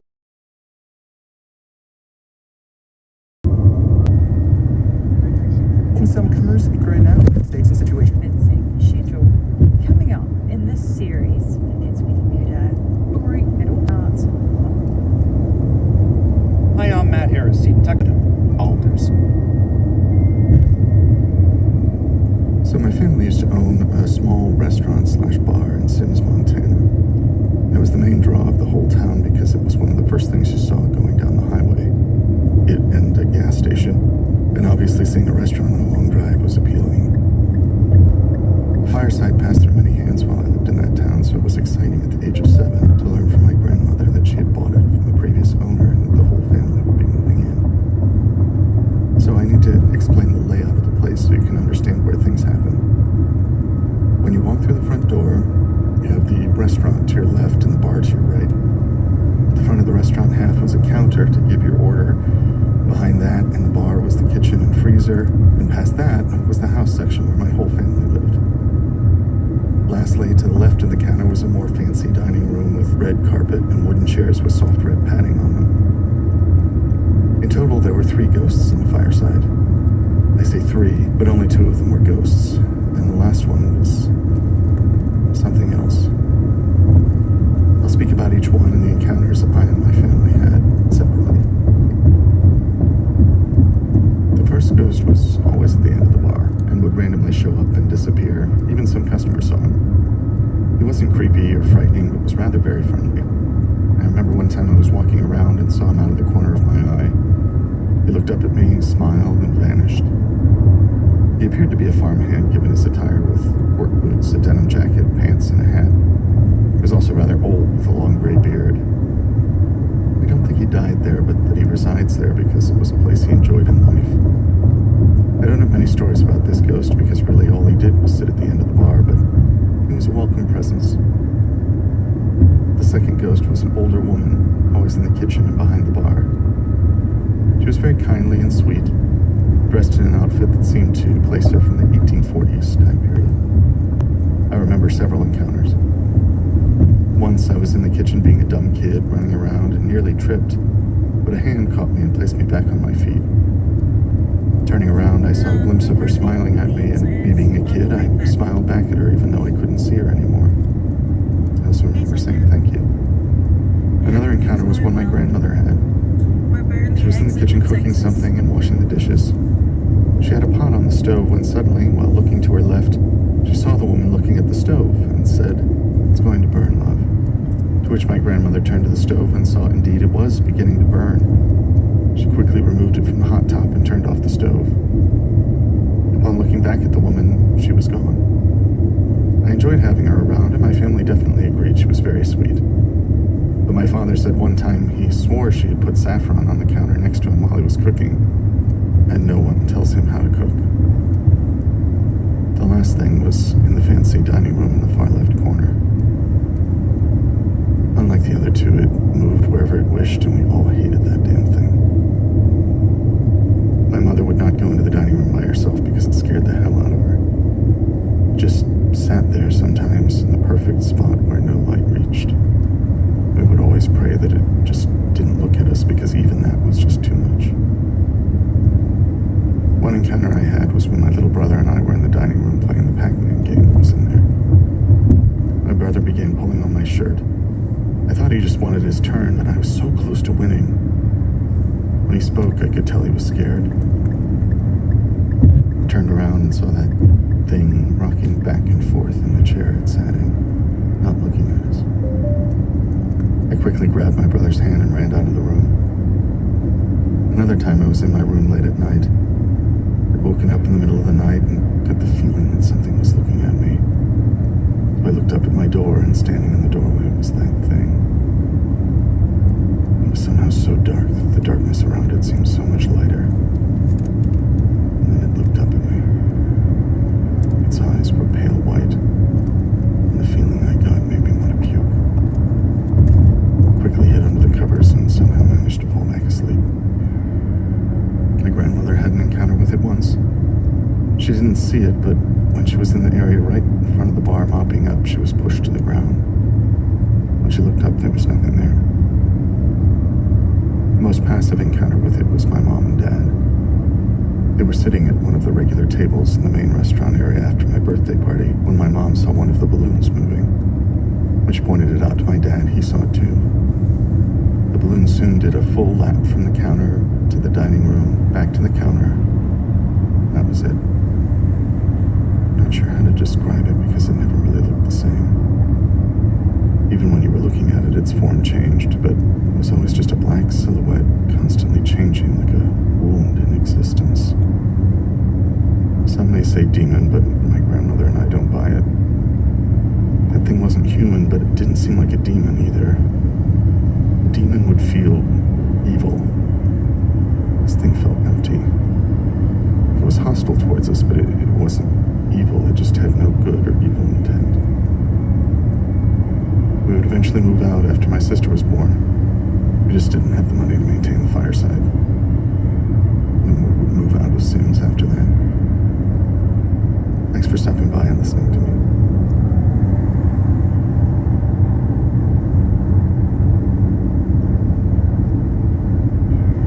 Our final story is narrated by Brandon Alexander Smith from r/glitch in the Matrix about a mysterious, disappearing heckler.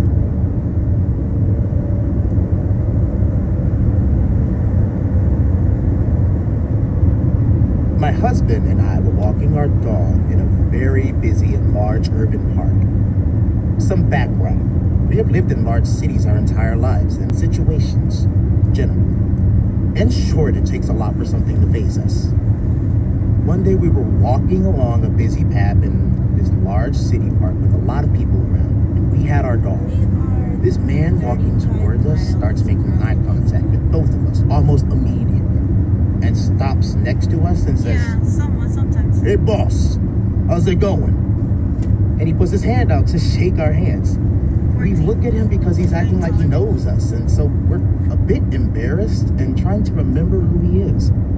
We hesitate, and then all of a sudden he says, "Why are you stalking me? I keep seeing you guys. Why are you following me?" And he says it once or twice, more as we quickly walk away from him. We walk past him and he walks past us, going opposite directions. We make it a point to wait exactly 5 seconds. I actually count to myself. 1, 2, 3, 4, 5. Before I look back to make sure he did indeed go away and isn't following us. My logic was I wanted to ignore him in case he was dangerous and sort of diffuse it.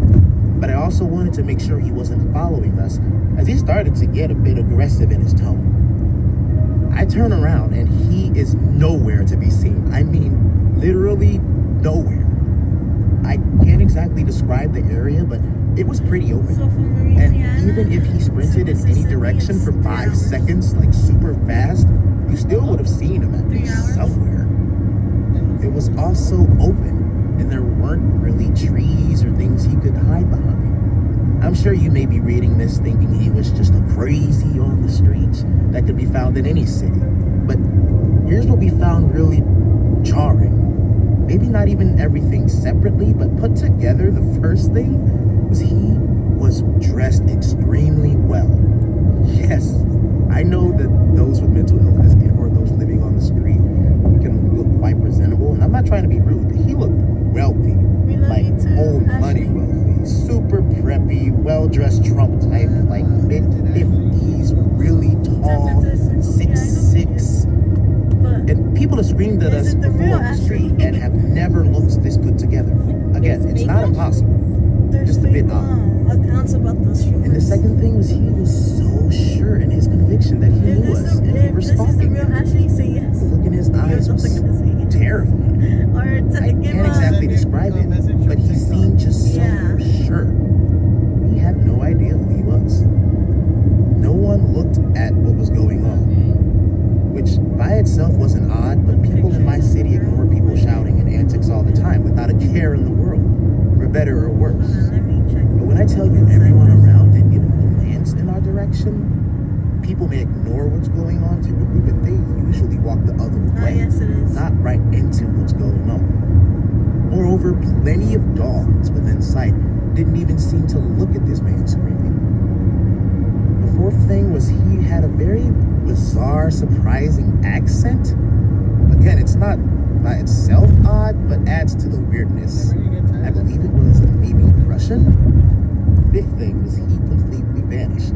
Both me and my husband turned around after 5 seconds and agreed he was nowhere to be found, and there was nowhere logically for him to be found. We also realized somewhat after the fact that he also appeared seemingly out of nowhere when he was walking toward us. Anyway, this was so odd. It's like he appeared out of nowhere from a different time and was so sure of his conviction to the point where we were both like, was he at the coffee shop we went to earlier? Did we indeed walk the same way to the park? But that doesn't make sense because he was walking toward us. It's really hard to describe over text, but apparently as quickly as he left and no one around us seemed even remotely bothered. We've had people on the street chase us, threaten us at knife point, throw bottles at us. We've been called homophobic slurs multiple times. But quite frankly, this was just as frequent, if not scarier than all of those, because I can't come up with an explanation, especially for the vanishing. My husband is a completely science guy and believes in absolutely nothing paranormal or anything that isn't evidence-based. And he's sort of my skeptical pulse for things. But I can tell even he was completely thrown off. Daddy woke up, yeah.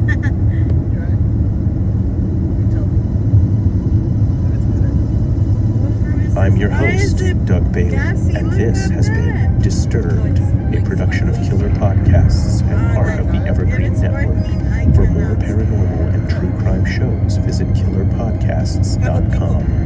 Follow our social channels at Disturbed Podcast on Instagram or Disturbed_pod on Twitter. If you enjoyed the show, please consider subscribing and reviewing on your favorite listening platform. Share your own true horror story at disturbedpodcast.com. Music by Epidemic Sound and by Carl Casey at White Bat Audio. Our producers are Noah Fountain. Well, the natural fruits.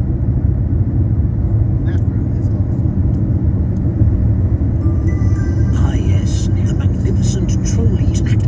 Go to good places are not haunted. Assaulting and speaking to the Nothing ever works for me. I looked back and locked eyes with this crazy guy once again. I came to a startling realization that our only option was to keep running and try to get inside our apartment and close. True tales of horror, bizarre happenings, unexplainable events.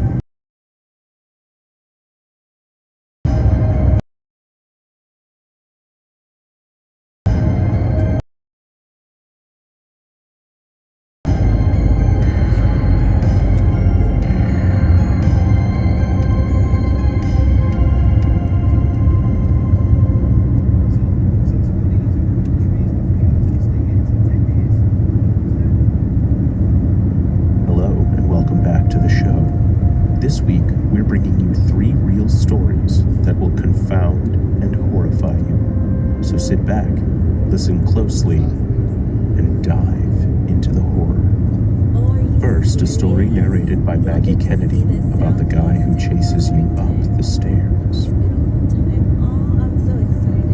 This happened to me and my current boyfriend probably 2 years ago. We lived in a city that had a main downtown area, but a pretty immediate suburb and rural area immediately outside the city.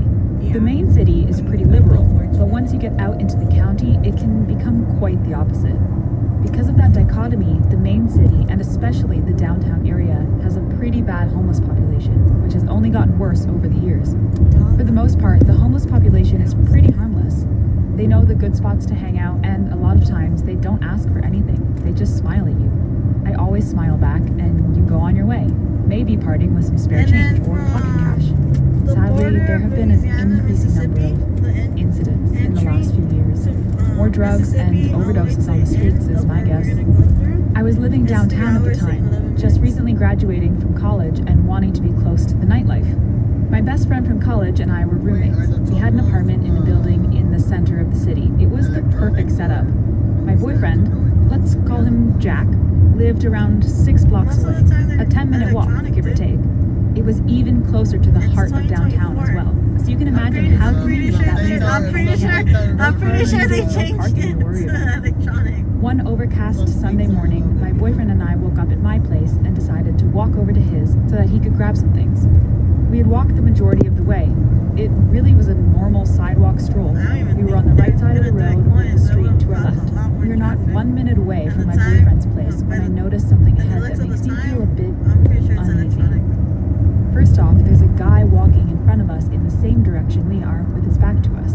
I can see he has both earbuds in. He's walking at about the same pace as us, so we aren't about to run into him or anything. In front of him, facing and walking towards all of us, is a different guy. He had a small frame, maybe 5'8", and was wearing dark pants, a red sweatshirt with the hood up, and a backpack. Even though his hood was up, I could see his face.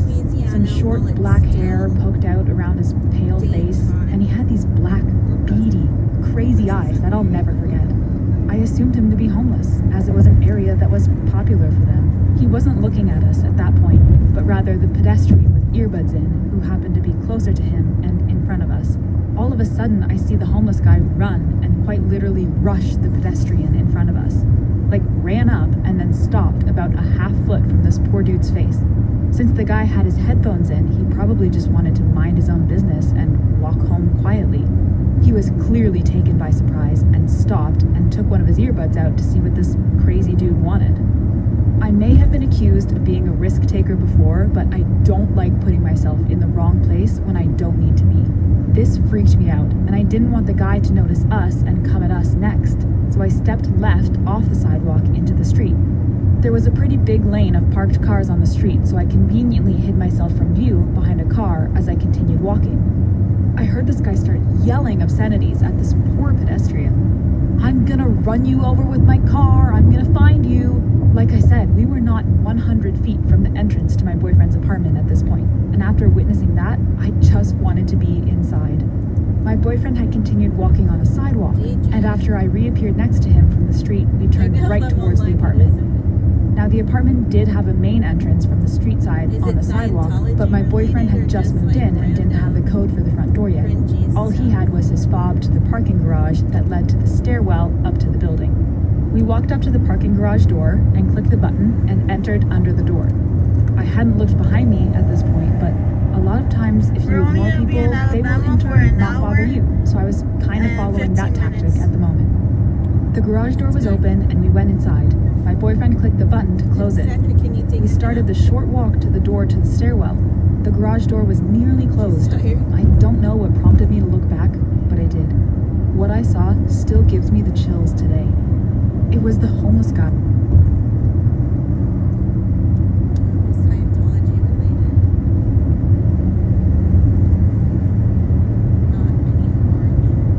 Squeezing under the garage door while he still could. I remember the chill that ran down my spine as I locked eyes with him. And I yelled at my boyfriend, "Jack, he's following us." I'm not sure what I expected my boyfriend to do, but he pushed the door to the stairwell open and started running. That was the oh sh... Dang, not even the car wants to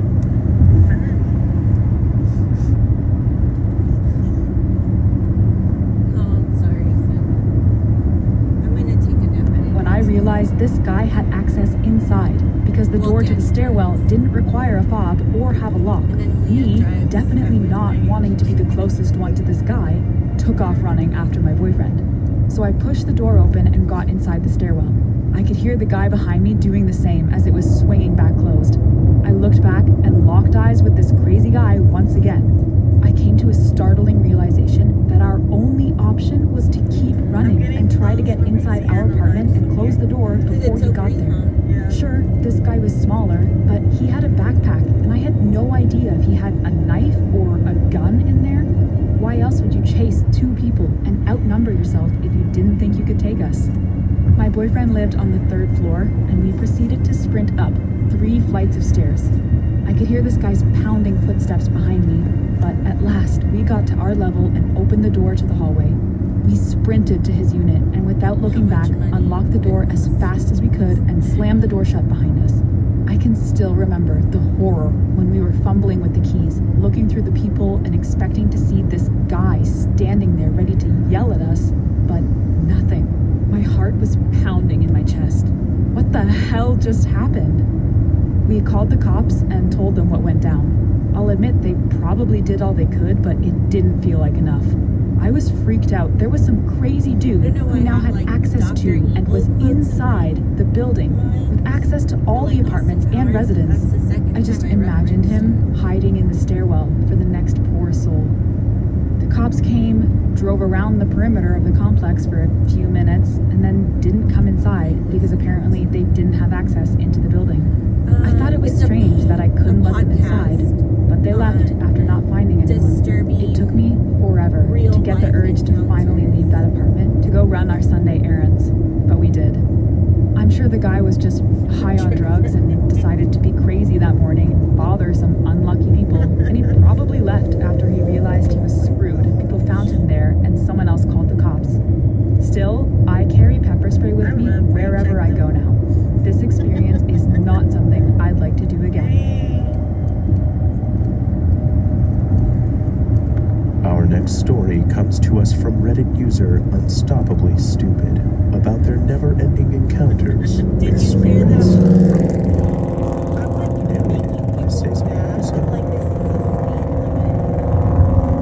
After 10 years of living with a roommate, I finally moved away from that apartment and into the upper half of a duplex home on my own. The first floor was still being used by the owners as they had turned the second story into an apartment for their daughter. When she moved out to get married, they decided to rent it out.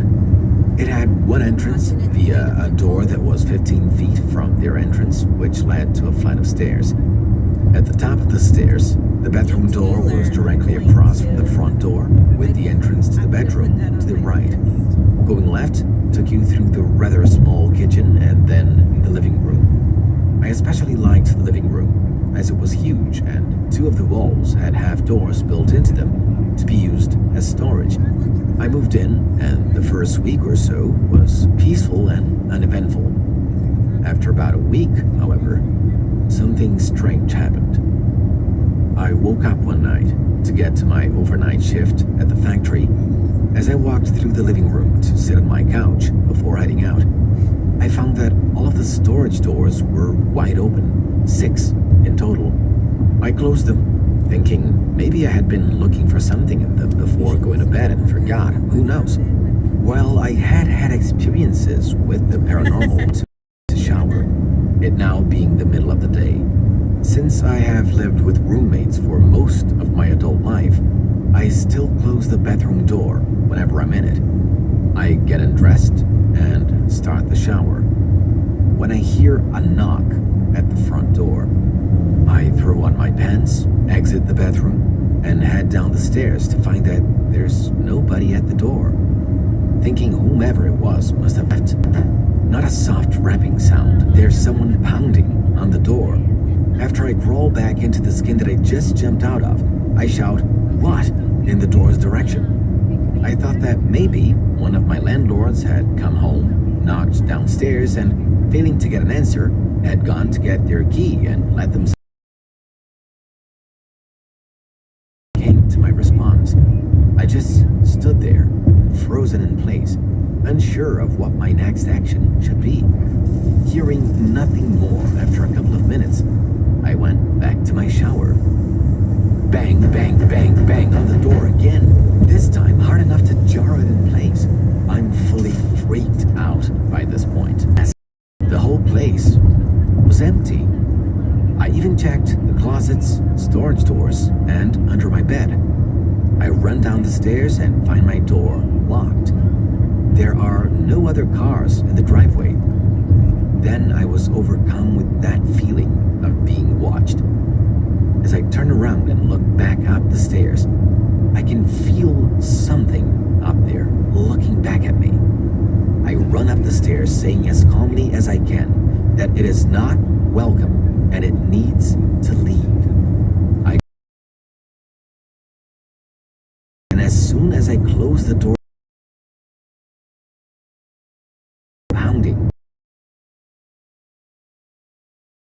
Pounding resumed.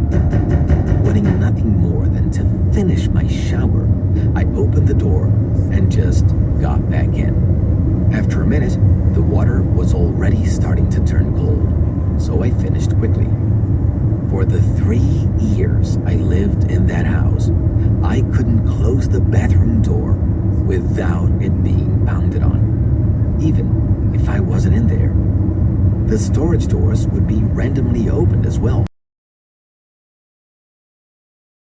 I had my worst scare in this home. I was walking towards my bedroom around 2 a.m. when, out of nowhere, the door slammed shut. In 10 minutes, we will be in I was so startled that I couldn't get to sleep or even enter my bedroom. I slept on the couch that day. I tried, as I always do, to tell them that they were not welcome to sage and salt my home. I believed then, as I do now, that these places are not haunted, but it is me that attracts these entities. They follow me wherever I go, and the seances, the salting and speaking to the spirits, nothing ever works for me. This is just my burden to bear, I suppose. I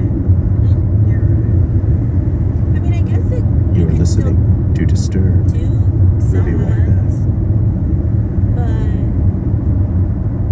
This episode is brought to you by the Weather Channel.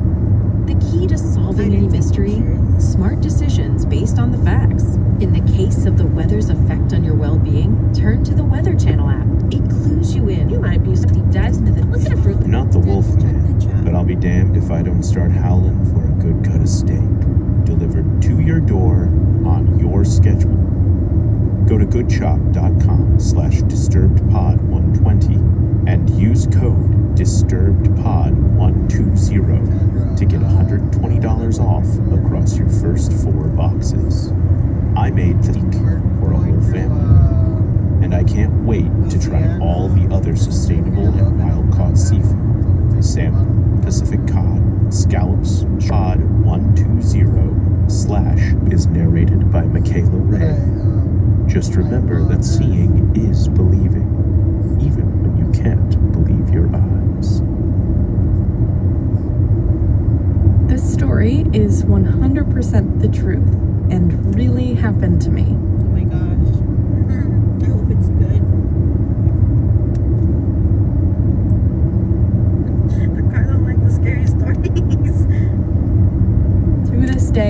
cannot explain it. About 15 years ago, while I was a teenager, my family moved into a rental house.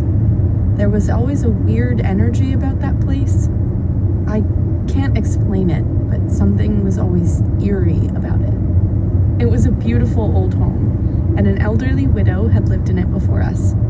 She had been an opera singer and a college professor in the arts. Her name was Mrs. Martin, and she became kind of a character in the house that we'd reference often. Her children rented us the home with literally all of her belongings still in it. They didn't even clean out the fridge. Very strange. The house was basically left like the day she'd passed away. The attic was infested with bats. No clue if that's relevant, but it contributed to the spooky factor that was always felt in the house. I never liked staying there by myself, even during the daytime. On the night of the incident, I was home with my best friend Mallory, her younger sister Olive, and my little sister Emma. Mallory and I were in the living room watching a movie, and Olive and Emma were hanging out in the den, which was a room off of the living room with a door, and they were watching TV. No parents were home at the time. At one point, my sister Emma decided to go upstairs and take a shower. The way the house was set up, there was only one staircase, and you had to walk through the living room to use it.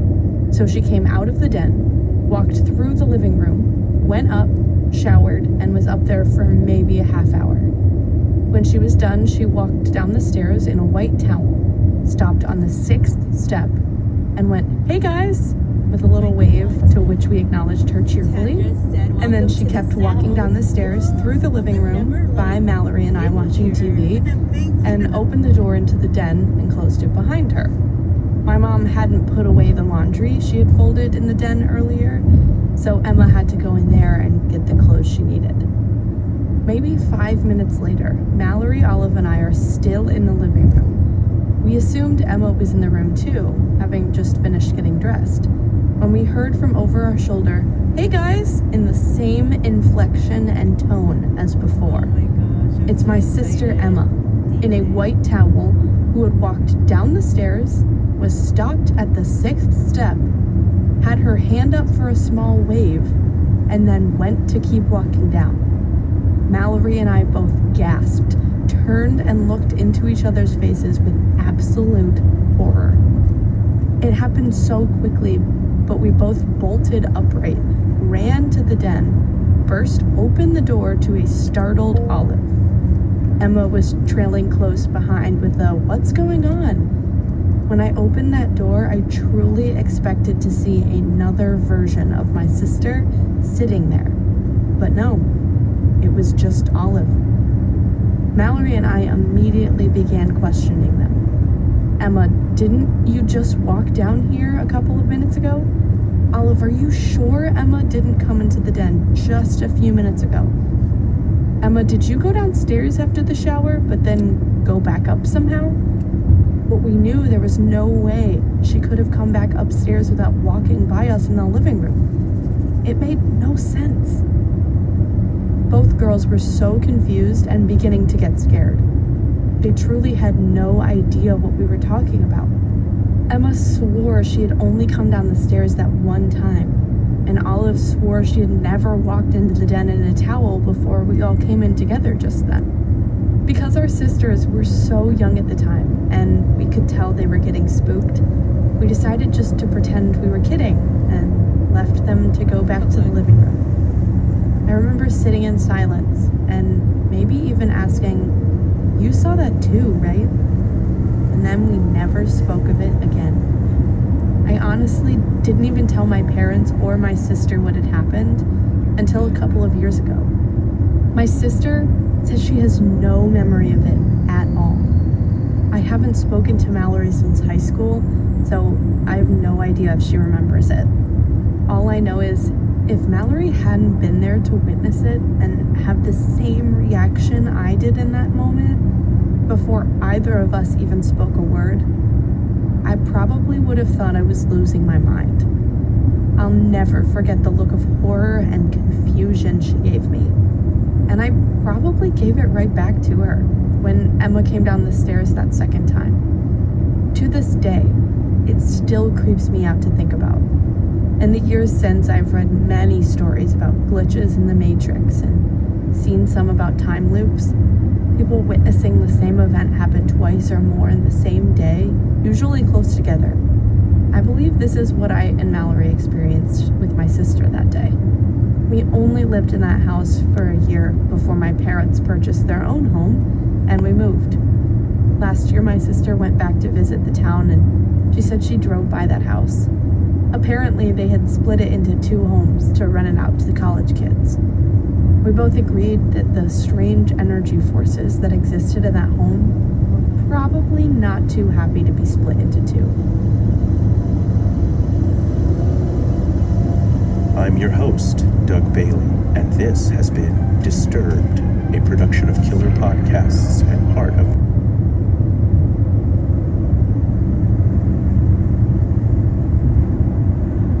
This episode is brought to you by... Be worth your job to complain about a creepy coworker, but it might cost you your life. I started working at my job a few months ago, and up until recently, I had never met this coworker who we'll call Twinkle Toes. He walks on his toes. And as it turns out, he was asked to work from home for the first few months I was working here. So he just came back to the office full time. He started to walk by my desk twice a day, which is nowhere near his. As he walks by, he stares at me like Hannibal Lecter would, and makes an occasional remark about me, something like, "Burning the midnight oil, huh?" The staring is so unnerving. My red flag went right up, and I hadn't even officially met him yet. I didn't know his name until a much later date. I share a workspace with a coworker that we'll call Amber. And last week, we were having a conversation when Twinkle Toes finally approached the desk. He went over to her side to be part of the conversation, but he stared at me the whole time. He didn't look away once, even when she spoke directly to him and he answered. As I left, I made it very clear that I'm married, saying, "Well, I'm going home to my sick husband, and I'll make him some of that soup we talked about." Amber texted me shortly after. Twinkle Toes just asked if you were single. She also added that he's never stopped to talk to her in the 2 years they've worked there. I brushed the text off, but the following week, he walked past several times, staring all the same. And he's the only one from his department who even walks by our desks, let alone has work to do in our section of the office. One day, I left a few minutes later than normal, and as I headed down and out of the building, he was in the middle of my path, with no one else around, just staring at me as I walked towards him. I said, "Hi," and waved, but he didn't say anything back, not moving out of my way. Before I ran into him, I turned around and went back into the office. I waited a few minutes before leaving through a different exit and took the long way to my car, looking over my shoulder to make sure he didn't follow me. The next day was a little out of the ordinary at work, and I was even further away from Twinkle Toes' department to assist other employees temporarily. He came even farther out of his way to where I was and talked to the employees I was with while staring at me as I walked around. I said hi and waved, but he just stared. When he finally left, the other employees said he's never been to their area to talk, and they assumed he was there just to watch me. I totally freaked out and asked my supervisor what to do. Apparently, he has a history of fixating on women and getting extremely awkward with them, but has never done anything to physically harm anyone. Every day, I go on a walk around our building for my lunch, and everyone in the office I work with knows this. He mentioned to some other employees at a different desk that he was going to go on a walk around the same time he was going to take my lunch. They told me that if I see him out there, to not let him catch up to me. I spoke with my manager and requested for security to escort me or watch me go to my car. My manager said they will have a discussion with him, but in the meantime, I need to leave earlier and ask Amber to gave me the number for security just in case. I told my husband, and he thinks I'm making the right call with security, but I might need to be more aggressive towards Twinkle Toes at work. My coworkers think I need to be nice to him to keep it from getting worse. I've never had a conversation with this guy. I don't know anything about him, except Well, his you guys are staying tendency with the to podcast stare and seeing follow me in us. parts of the building that are totally out of his way and ignore everything I say. Part of me thinks he's just some harmless, socially awkward guy who doesn't know how to handle his emotions. But he stares like he wants to do something to me. He doesn't respond when I talk to him. I didn't. Which is I'm gonna get closer. I don't want to be a burden on my coworkers, but I can't go 8 hours a day in an environment that I don't feel safe in. Our next story is about the danger of obsession, the folly of love, and a girl named Bernice. Oh, well, now you guys can't see, huh? Brian Jeffers.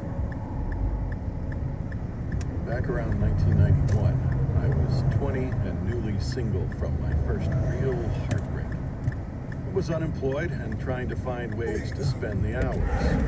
Maybe some acquaintances. I started hanging out with someone my friend had met at church, and that person's group of friends. They were more like street church people. No denomination, no crazy beliefs or practices, just, your basic Christian stuff. There were about 5 of these friends sharing a big apartment that we'd all hang out at, and many people would drop by now and then. One time, a new friend dropped by one day, Bernice. A very pretty girl, by the way, but 7 to 8 years older than I was. And when you're 20, that's a pretty significant age difference, if you ask me. But whatever. Even though I thought she was pretty, I wasn't immediately into her or anything. However, once Bernice saw me at the apartment, she would not stop staring at me. She didn't stop the entire time she was there. She was super obvious about it. Everyone at the apartment could tell she was acting strange, and it was creeping me out. They were all watching her and noticing that she was hyper-fixated on me. I remember them trying to talk to her to get her to snap out of it, but she barely acknowledged anyone else was there. There was so much crazy tension in the couple of hours she was around. I was new among this group and a shy person in general, so I didn't want to come out and ask what the fuck is going on. I probably should have. I just stayed in my corner and kept watching TV and tried to not look in her You direction. guys see it? Oh, you guys can see Once us. she finally left and we could all breathe again, my friends had meditated. Oh, wait. Please tell me this is a sticker. Psychological problems. My memory serves. It was a long time ago, so I don't remember exactly what they said about her. But after this revelation, her weird behavior made a smidge more sense. Maybe I was in a weird headspace about it because of my recent breakup. It still didn't point to what all this had to do with her fixation toward me that night. Maybe it was because I was the new guy. Who knows? I thought to myself. No, what are Regardless, it was disturbing and made me anxious about seeing her again. I dropped by the apartment again, maybe a week later. Everyone there is staring at me when I walk through the door. What's going on? I asked. Bernice was here today. She left a letter that she wrote for you here. Sitting on the table.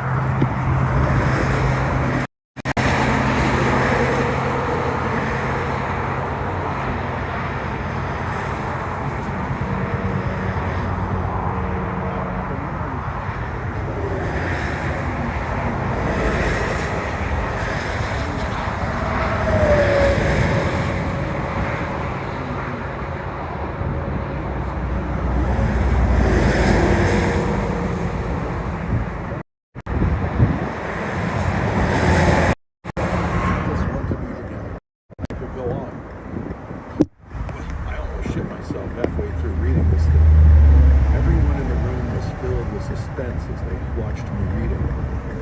Once I was done, it was probably as pale as a ghost. I remember everyone telling me not to worry about it too bad, that they would make sure Bernice didn't come around much anymore, especially if I was there. Now, about a year passed, and I hadn't seen Bernice or heard from about her or anything. Hey, you guys want to see? They saw it.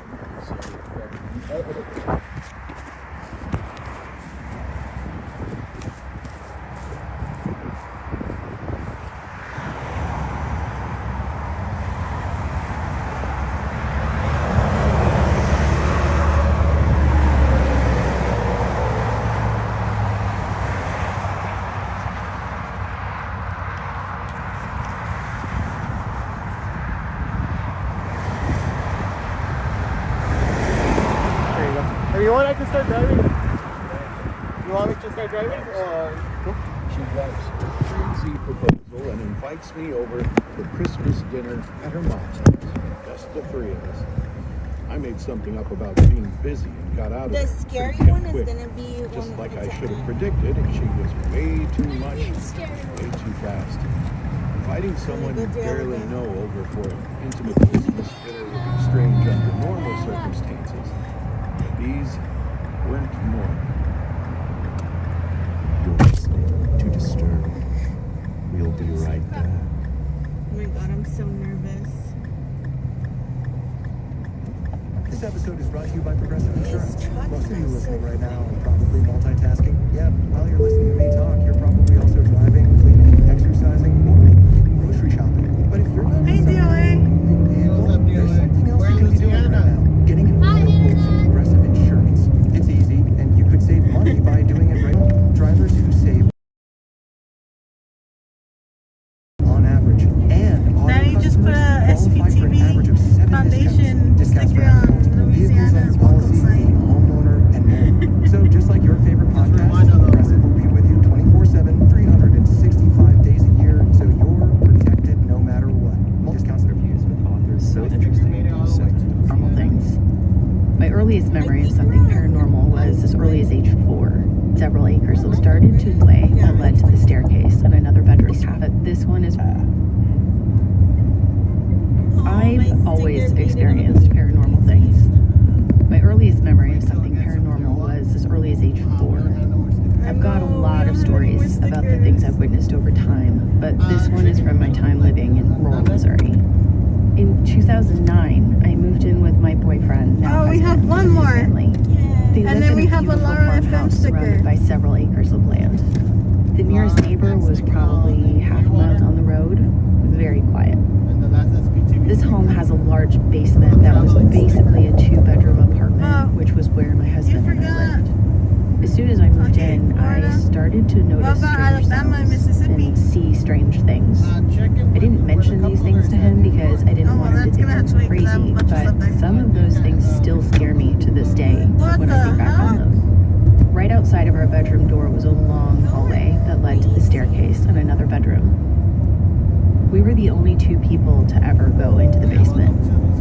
One night, we were already in bed and watching TV when we began to hear extremely heavy footsteps pacing up and down the hallway.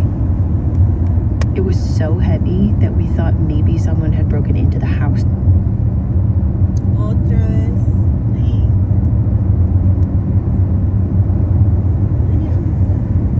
It's not the phone, it's the cable. It wants the authentic Apple cable. It doesn't do Coming back our way. other than that. At this point, our dog was growling and looking towards the It's a door. podcast. With the TV off, the bedroom was pitch black dark. My husband called out hello, and the sound of the boot stopped. He texted his Scary mother stories. to ask if she was downstairs. She was the only other person in the house. She responded that she was sleeping. My husband started to get up to find out who was in the house, and he made it about halfway to the door when all of a sudden it flew open. It was such a force that the knob knocked a small hole in the wall. At that point, our dog went crazy with his barking and ran to hide under a table. The bedroom was still extremely dark, so my husband tried to hurry and turn the lights on. And as soon as they came on, silence. He ran into the hallway looking around, but neither of us found anything after searching the whole basement. One night, we were sitting in the basement living room and watching TV. Behind the living room area was a kitchen area that had a long bar. On top of the bar were a couple of stools and a phone on a charger. This particular night, we were the only ones at home, as everyone else had gone out to dinner. We started to hear a weird sound, almost like someone was moving furniture across the floor. We lower the volume on the TV so we can hear things better when we hear it again. All of a sudden, we hear a very loud crashing sound right behind us, followed by the feeling of something hitting the back of the couch. We both jumped up, terrified, and looked behind us to find the bar stools on the floor behind the couch. Keep in mind, the bar was 14 or 15 feet from where the couch is.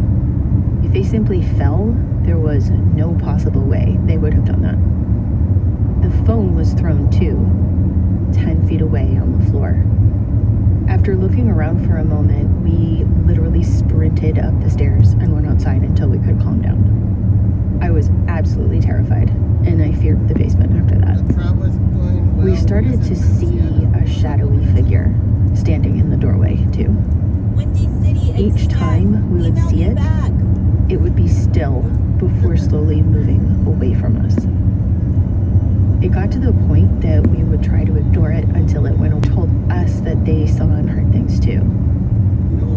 They would be upstairs and hear the toilet flush in our bathroom, followed by the sink, then silence. At night, and walk through the house and see what was there, or maybe what they wanted. We were sitting in the kitchen upstairs in the main part of the house. There is an arched doorway to exit the kitchen, and just to the right, as you walk through the arched doorway, was the stairs leading back down into the basement. As we're asking if anyone would like to talk to us, we hear what sounds like someone running up the stairs from the basement, those heavy thumping footsteps. His mom and little sister were with us at the table, and all four jumped up, scared as hell. We all looked at the doorway to see who was coming up those stairs, but as soon as it seemed like it was nearing the top of the stairs, everything went silent. We all had to go outside to calm down before we could gather the courage to come back inside. And these weren't even all of the events that we witnessed while living in that house. I asked my husband if he had noticed any of these things happening before now, and he said that things happened, but nowhere near this bad since I moved in. His mother told me the same thing. We ended up going to the library and speaking with a local historian. She told us that in the late 70s, a young woman had committed suicide in the home, down in the basement. She told us that a young woman who lived in the house had become very depressed and hung herself in the area right by the basement kitchen. Our final story is narrated by Akeem Balaam about a strange occurrence at the Hummingbird Nest Ranch. The names and places have been changed, but back in January 2020, I worked as a production assistant on the set of NBC's The Bachelor, Listen to Your Heart. The show was filmed at the Hummingbird Nest Ranch in Simi Valley, California. This location is over 100 years old and has what you would call a lurid history. There were reports of murders, drownings, and whatever else about the property. Additionally, the whole property is on the other side of the ridge where the Manson cult would conduct their meetings in a cave. In fact, there was a big rock behind the barn with a huge M scratched on it. The buildings on the ranch included the main mansion, a barn at the back of the property which housed the production office, and several small casitas, tiny two-bedroom homes on the outskirts of the property. It was rumored that Casita 5 was the most haunted of all the casitas. After shooting for The Bachelor was done, I was part of the skeleton crew wrapping up the set, working around the clock to help the production pack everything up. So one night, we all get called to the barn to regroup around midnight. We were working in 12-hour shifts around the clock, so I quickly ran to use the restroom in the barn while I had a moment before the meeting. When I came out, I put my walkie-talkie back in and heard everyone freaking out over the channel. I run to the production managers and the rest of the production team in the barn, and they're all clearly spooked, saying, "Did you hear that? That was insane." I ask what happened, and they tell me that what sounded like the shrieks of a dozen children had just echoed throughout the barn. I asked if it could have been a mountain lion, because those had been spotted in the ridge surrounding the ranch while we were in production. They told me it couldn't have been, that it sounded like dozens of shrieks, and that it was coming from inside the barn, not outside. It was extremely strange. I was inside the barn, just using the restroom, and I didn't hear a thing. The night wears on. We're assigned a job to go pick up all of NBC's fire extinguishers from around the property, and to be sure to leave the ones that belong to the ranch. We split up in groups of 3 to 4, because it's night, the mountain lion thing, and everyone is generally spooked from the events in the barn. I'm assigned to sweep the casitas with my coworkers, who we'll call Lily and Amanda, and look for the fire extinguishers. We're going through the casitas one by one and looking for fire extinguishers. By this point, it's 1 a.m., and we go quickly through the first 3 together as a group. At Casita 4, Amanda wanders off up the path towards Casita 5, and Lily and I sort of slowly make our way. Just talking, not really making haste. But as we enter Casita 5, Amanda comes into the main living room from the side room and sees us enter. She says, "Did you guys check Casita 6 and come back for me?" "No, we just got here. You were ahead of us." She's confused. "Why did you leave and come back in?" she says. "We didn't. We just came in here. Stop messing with me. We're not." Then who was I just talking to? When Amanda was in the side room, she heard someone walking around in the other room. And Amanda said, "Hey Lily, do you see any fire extinguishers?" And then heard in Lily's voice, "No." Pulling her leg. She refused to talk about it for the rest of the time it took to wrap the set, and even after. I'm your host, Doug Bailey, and this has been Disturbed, a production of Killer Podcasts and part of the Evergreen Network. For more paranormal and true crime shows, visit Killer Podcast.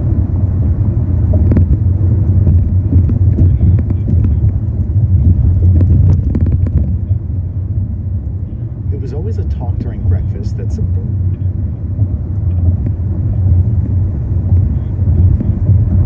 or at one night too. So, backtracking to the first encounter, by Reddit news that will have you shaking in your boots. So sit back, listen closely, and dive into the horror. First, the talented Gregory James tells us a story by Reddit user Tori Prescott, where we encounter the shadowy figure.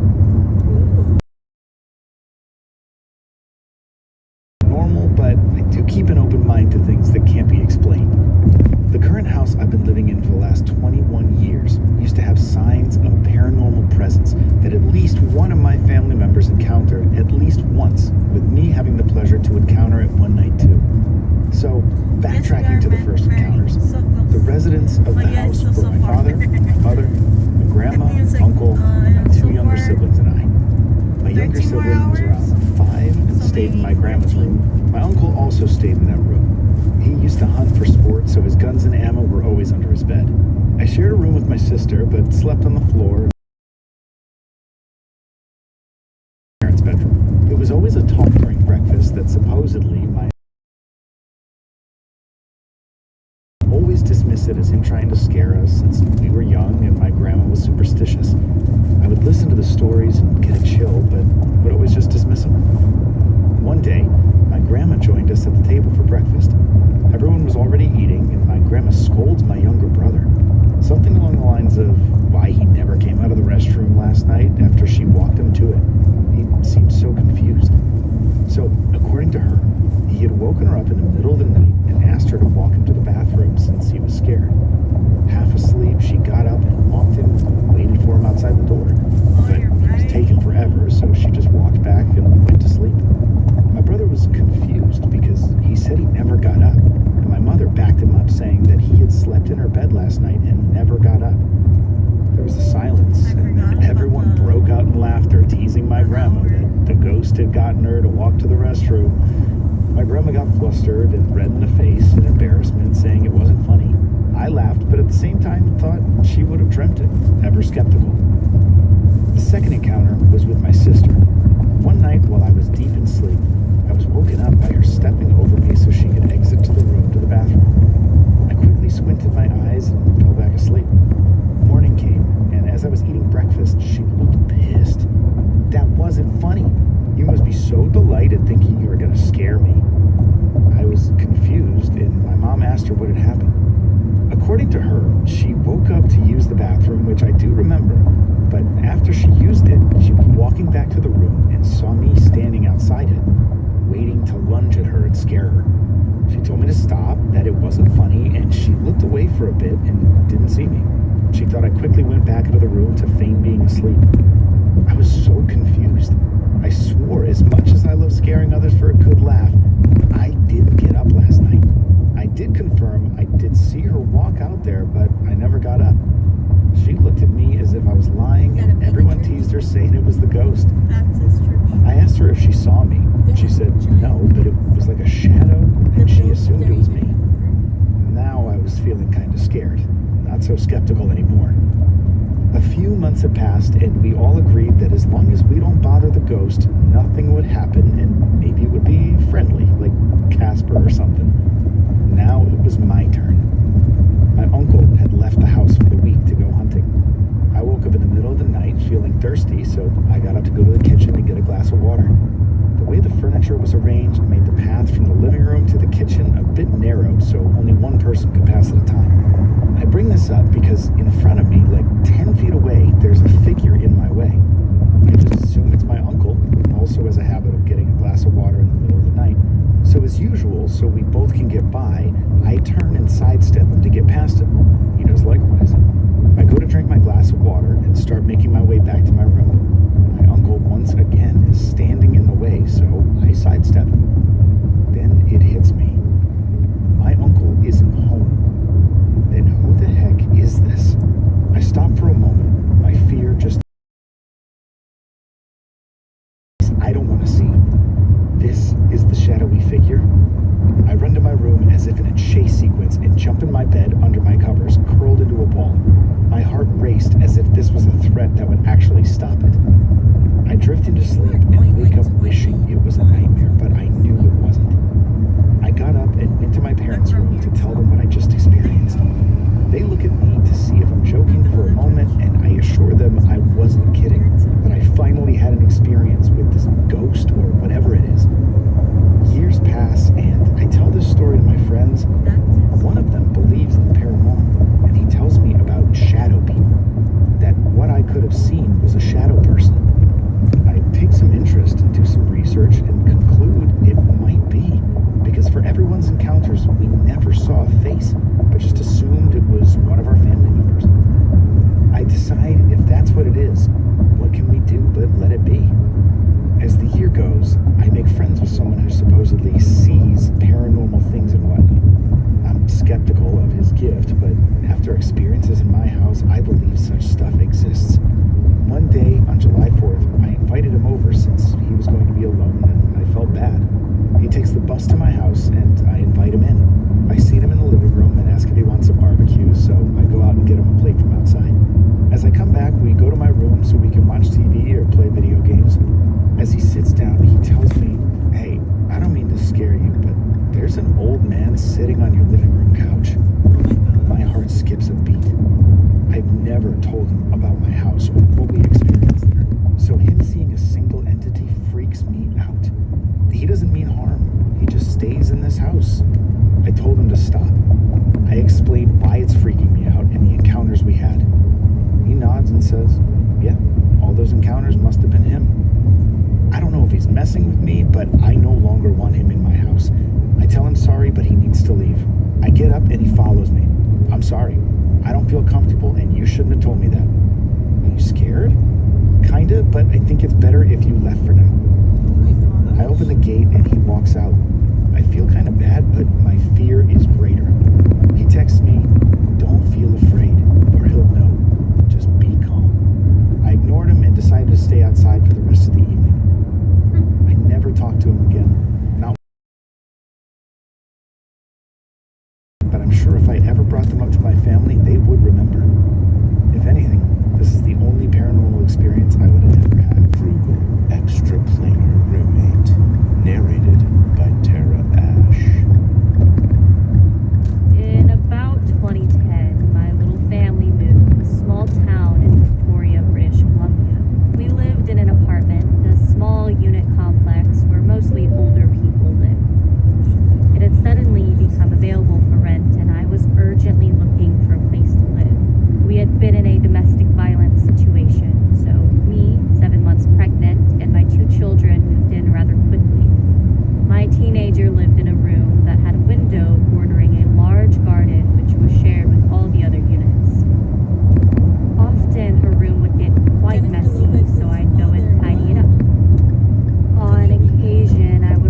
anybody who lived here who smoked cigars that you know of?" And he laughed and said, "Oh, that'll be George." When he said that, I immediately got chills down my spine. I asked him, "What do you mean?"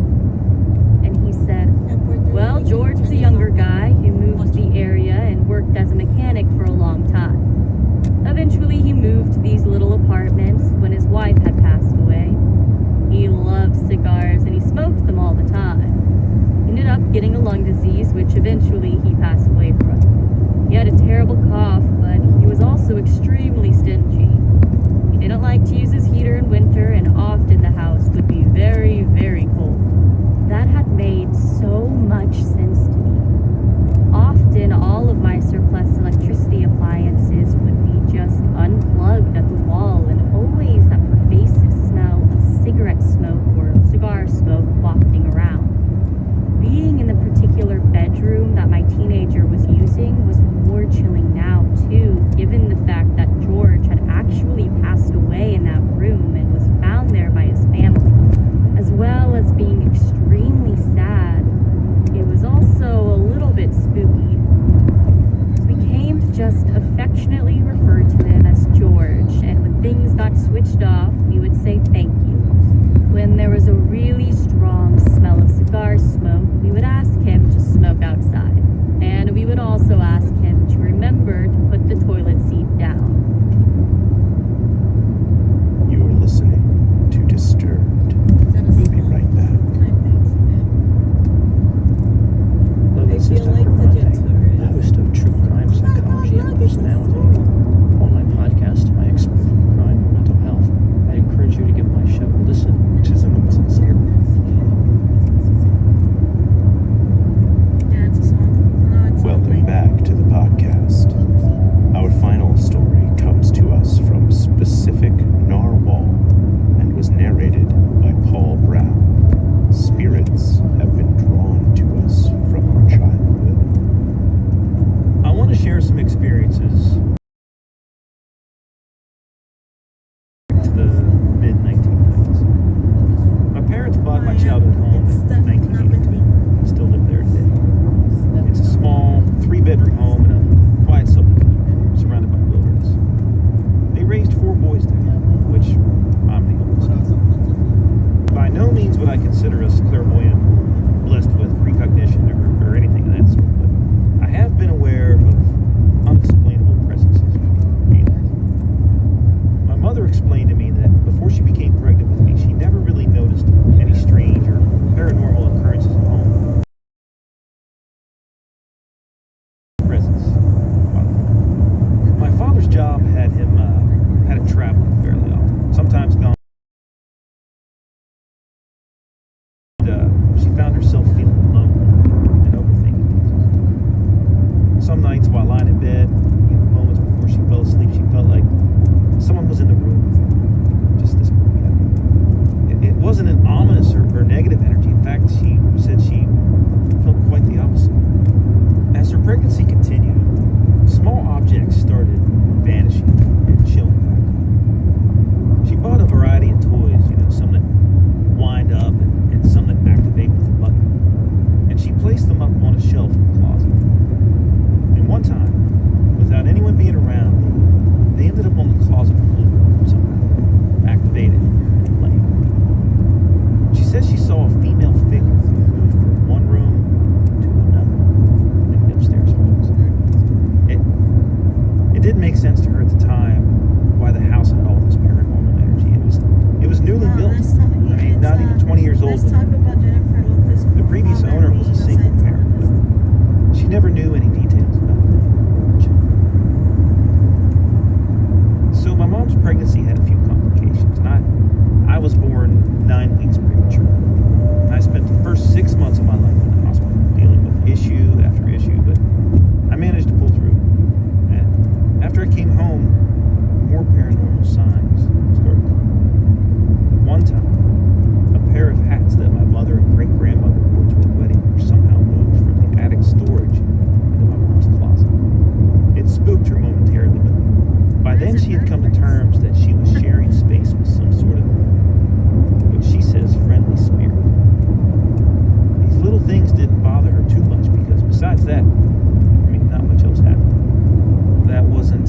To this day, she can recall the story and tell you in great detail how real the dream felt and how scary it all was.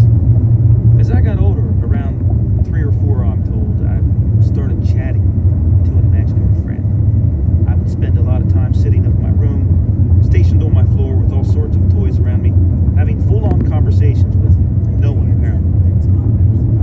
When my parents asked me who I was talking to, I told them I was talking to a girl who was a bit older than me.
at my shitty school, I made an array of friends. And there was one person who became my best friend. Let's call her Blondie. She and I didn't have the healthiest of relationships. In hindsight, I was a people pleaser, and she took advantage of that. Blondie was nice enough, but she was problematic. Regardless, we were fast friends, and thus began our very short-lived friendship. Over the school year, she mainly came over to my house since I was an only child. We usually had the house to ourselves while my folks were at work. She finally invited me to her house around the middle of the school year. I was super excited. I had always wanted to meet her family since they were always such an enigma. Blondie wasn't one to divulge information about her home life, so all I knew was that she lived with her mother, stepdad, and younger sibling. I'm unsure if she was embarrassed or didn't care to share, but I finally had the honor of meeting them, and honestly, her family was amazing. They were kind and treated me very well. Not to mention that her stepdad was a phenomenal cook, the best spaghetti and meatballs I've ever had. After that, I started going to her house more and more and really enjoyed it. Fast forward a month or two and it's Blondie's birthday. Her family was throwing a little get-together at their house and I was invited. So Blondie and I headed to her house right after school. It was a really fun time until the very end of the party. Now, I knew next to nothing about her biological father. I knew he wasn't really in the picture. He'd sometimes drop by and say hello, but I had never personally met him. That was until he had made a surprise visit to give Blondie a present. I could immediately feel a shift in the atmosphere at the party, even though I was a dumb kid. We were inside the living room eating some cake, and there was a knock at the front door. Blondie's mom answered, and her face, once filled with a smile, turned into a scowl. If looks could kill, this guy would be dead. She moved aside, and this man walked in. I'll never forget how everyone in the room got tense, except for Blondie, who excitedly greeted her dad. At the time, he seemed pretty normal, maybe a tad bit on the creepier side, but who am I to judge? Blondie introduced me to her father, and we shared some pleasantries. At one point, I was invited to get some ice cream with them the following day, which I of course accepted. I mean, I was getting free ice cream. Of course I was going to say yes. He eventually left, and we all go back to eating cake. I had honestly forgotten about the visceral reaction everyone had upon seeing me. Maybe if I remembered, I would have said it. The following day rolled around, and I went for ice cream with Blondie and her dad. I can't remember much from that day other than him asking me if I had a boyfriend or girlfriend. It seemed innocent enough, but the way he asked it made me feel weird. I honestly can't remember much from my other encounters with this man. Nothing really jumps out at me. I know I went out with him and Blondie a few more times before my family moved to another city and we lost touch. Fast forward a few years and I'm attending college. I had managed to stay in contact with one person from my middle school days. Let's call her Teddy. She had reached out to me one day asking if I wanted to go to a movie, which I happily accepted. I was going through a rough patch as a pretty legit depressive episode, so a movie trip with an old friend was just what I needed. I took the bus to a nearby mall and Teddy and I watched the movie. After, we headed to the food court and got some chow. We were catching up. It had been a couple of years since we last saw each other when Teddy suddenly perked up. She asked me if I had heard about Blondie's father, to which I said we hadn't been in contact since I moved. Teddy's jaw dropped, and what she told me next blew my mind. She informed me Blondie's father had murdered a woman.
remember looking around and seeing absolutely nobody. It was a cold winter night, and it wasn't the weekend, so understandably everybody was at home.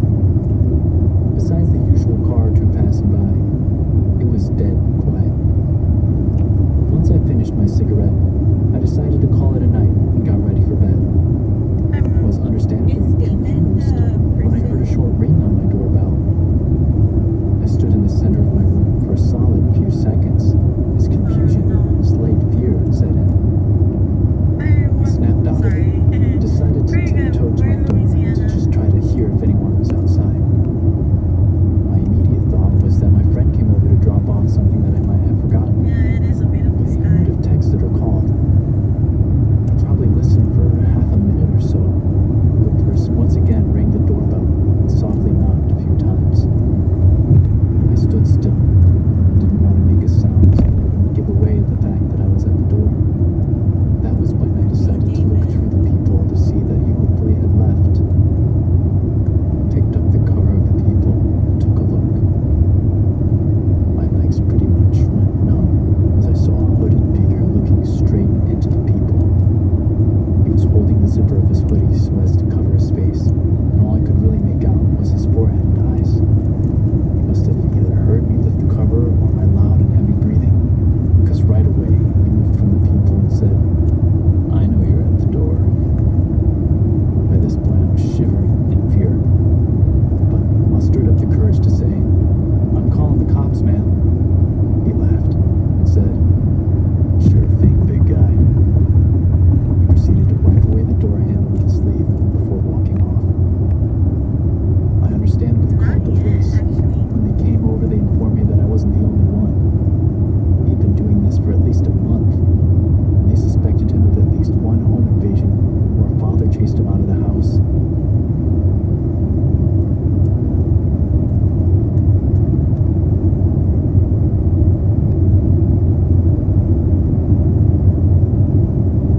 Crashed at my friend's house for around a week or so after this before going back into my apartment. It's been a year, and I've never heard any news about him.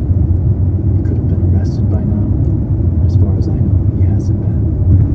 I find it more likely that he simply moved to a different area. I'm not sure if he had any violent intent or not, but I hope I never have to find out. Our final story comes from Serious Ad 9704 and is narrated by Kat Carter. Sometimes, if you're in the wrong place,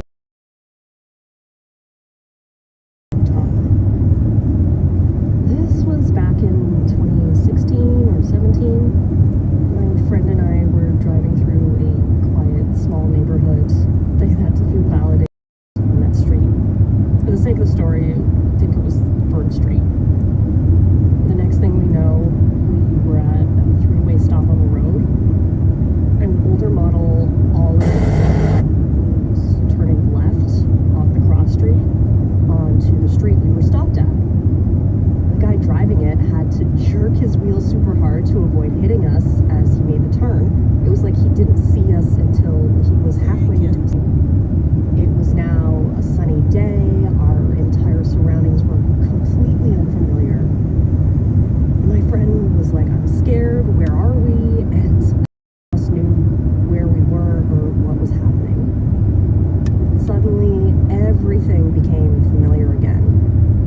It was like our entire surroundings morphed into a recognizable intersection, and I was like, "Oh my god, we are right near the Pier Inn, a bar we knew." The weather was rainy again, and we knew the exact intersection we were stopped at.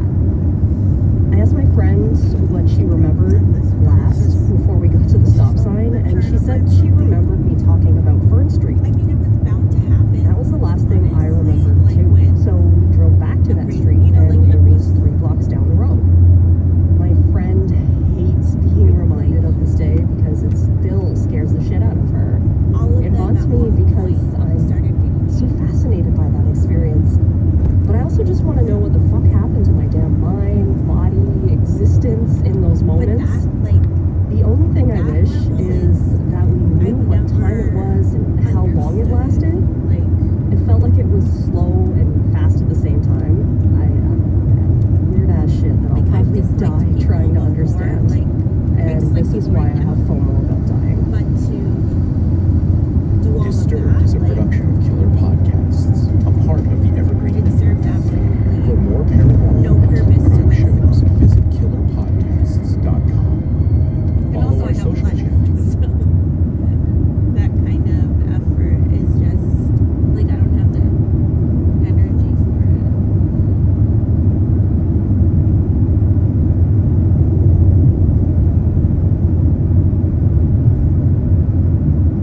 and nothing you say can convince anyone otherwise. This is the story of a woman named Sophia Johnson, and Beyond All Repair tells her story, but also the story of her mother-in-law. Sophia was 23 years old, and she was 6 months pregnant when she was accused of brutally murdering her mother-in-law. She gave birth to a son in jail whom she hasn't seen since, and now, more than 20 years later, she is trying to get justice for her mother-in-law. She wants to meet that son, and she also just wants to be believed for the first time. So right now, we're going to play the first episode of Beyond All Repair for you. And if you love what you hear, you can listen to more episodes and the rest of the series wherever you listen to Unsolved Murders. So stay right here and enjoy.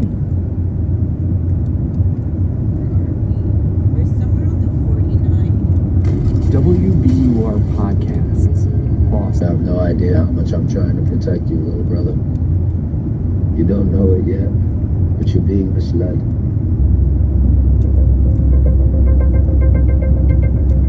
Mr. Shane, good morning, how are you? Shane, you have no idea how much I'm trying to protect you, little brother. You don't know it yet, but you're being misled.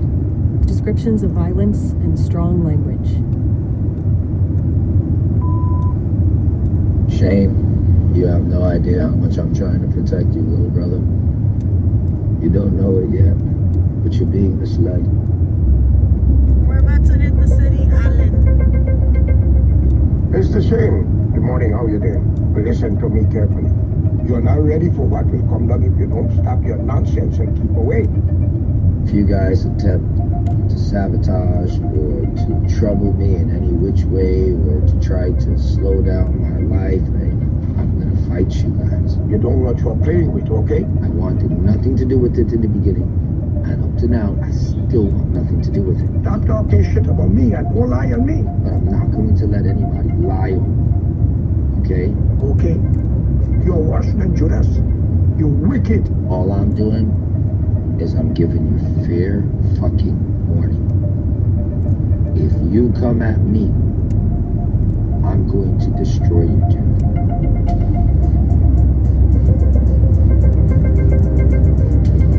You're hearing an implosion of sorts. A family on the brink of a civil war. Or maybe not so civil. This is the voicemail box of a guy named Shane. The two people leaving him messages, his older brother. Keep me out of it. And his dad. Watch your mouth. But Shane isn't receiving the worst of it, especially from his father. Shane's sister is. You are the disease of this fucking family. You devious, you worthless. That's from her voicemail collection. Here's another one. Oh, you're so fucking illiterate, ignorant, and stupid. Give it to the reporter too, you lie. Give that to the reporter too, the dad says.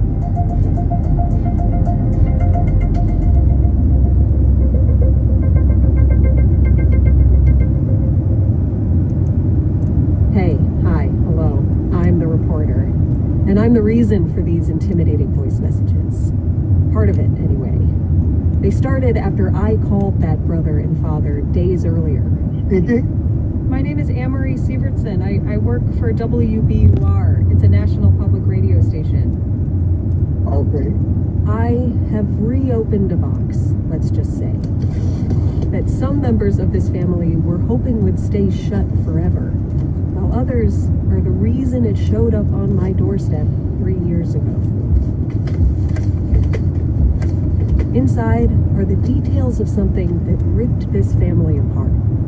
A he said, she said between two siblings that left one of them a continent away and the other on the run. Sister fighting against brother, trying to lie to set up your own brother. What kind of feelings you have, lady?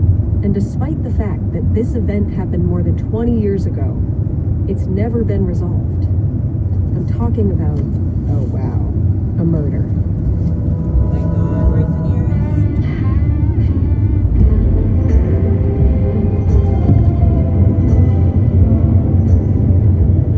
I'm Amory Sievertson from WBUR and CSP Media. This is Beyond All Repair.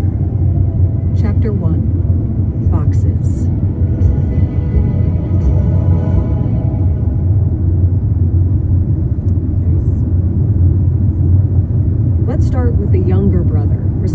voicemail threats from his family. Shane Correa.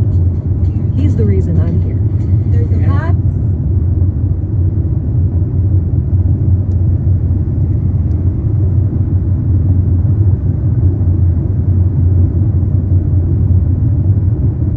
So nice to meet you. Thank you. I first met Shane back in 2017. I'd gone to his New York City apartment to interview him for another podcast I make called Endless Thread. It was for an episode about his experience with homelessness. Shane spent a period of time in his teens sleeping on the subway. Nowhere else to go. I was angry and pissed and sad. I only had until morning when school started for like some normalcy. Back then, I didn't know much about the murder that affected Shane's life. But the way I see it now, Shane doesn't end up sleeping on the subway without that dark chapter. Just letting you know, there's a couple in the front. Shane was born in the Bronx, the youngest of 4 siblings, 3 boys and a girl with parents who were never not fighting. Name-calling, violence, an ugly divorce. It was a bad scene. So by his preteen years, Shane and his mom and sister had moved across the country to Washington State. They were all devout Jehovah's Witnesses. 1 Corinthians 15:33, do not be misled, bad association spoils useful habits. Still know my verse. couldn't shake that part. Shane is not a Jehovah's Witness anymore, in large part because of something he was realizing about himself around this time. I remember the night that I came out to my mom. She was in her room, and I like roll in the chair from my room and like put it in the doorway, and like, so Mom, I have something that I want to tell you, and I'm like trying to couch it as much as possible, and I tell her I'm attracted. And she looked at me and she said, "Why isn't my children become my worst fears?" Shane's mom mostly stopped talking to him. She'd leave food outside his bedroom door, as if he were in solitary or something. And then, right around this same time, came this. Arrests made in woman's killing. Daughter-in-law accused in woman's killing. The daughter-in-law accused is Shane's sister. Woman pleads not guilty to murder. Gossiping teenagers at Shane's school. I remember like going into the lunchroom and like this group of kids. The kid that I don't like is like, "So is it true that your sister killed someone?"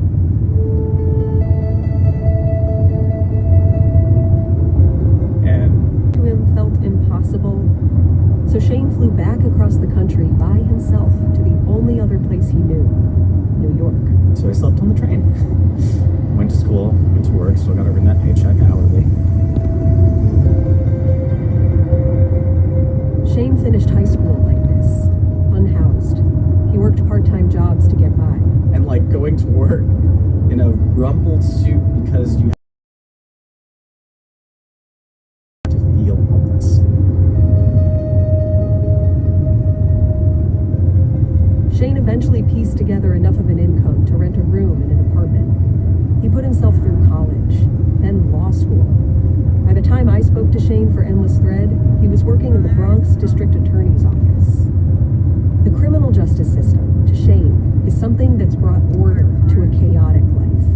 It's dealt with things in a way he hasn't been able to, including his sister being accused of murdering her mother-in-law. Even when asked point blank back in 2017, do you think she did it? I don't know. Everyone's got a different story, and this is where I just kind of surrender to the justice system.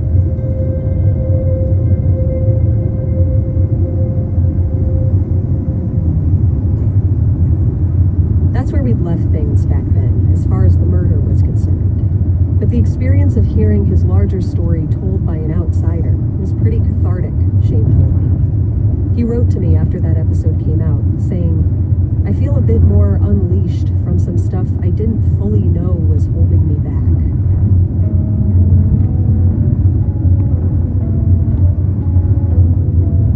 And that was it. I thought. Time passed. Shane changed legal jobs, adopted a dog.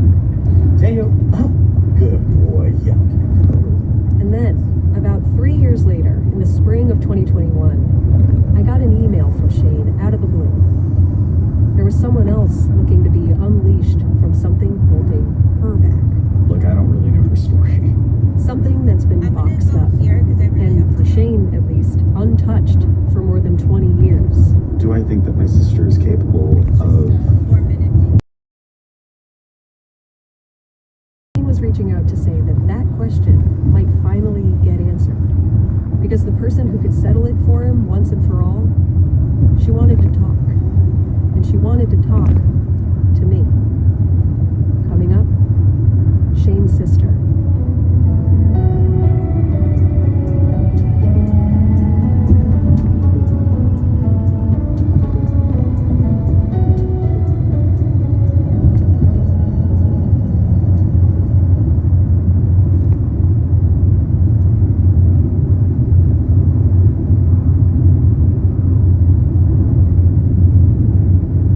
Check. It's a couple weeks after Shane emailed me saying his sister wanted to, quote, speak openly about something that has caused a lot of pain in our collective lives. The murder of her mother-in-law. I'd seen pictures of Shane's sister in newspaper clippings from the early 2000s, handcuffed, wearing the stereotypical bright orange jail getup, no makeup. Her expression ranging from self-assured to resigned. I didn't know what to expect 20 years later. And the last I'd heard about it from Shane didn't put me at ease. And yet, when she appeared on my screen, I felt surprisingly calm. Hi, good morning. How are you? I'm okay. This is Sophia. A little nervous. Why? Yeah, well, we're embarking on something new. I say that as if I knew what we were embarking on. But listening back to this, I want to warn my past self. Girl, I have no idea what's coming. Sophia.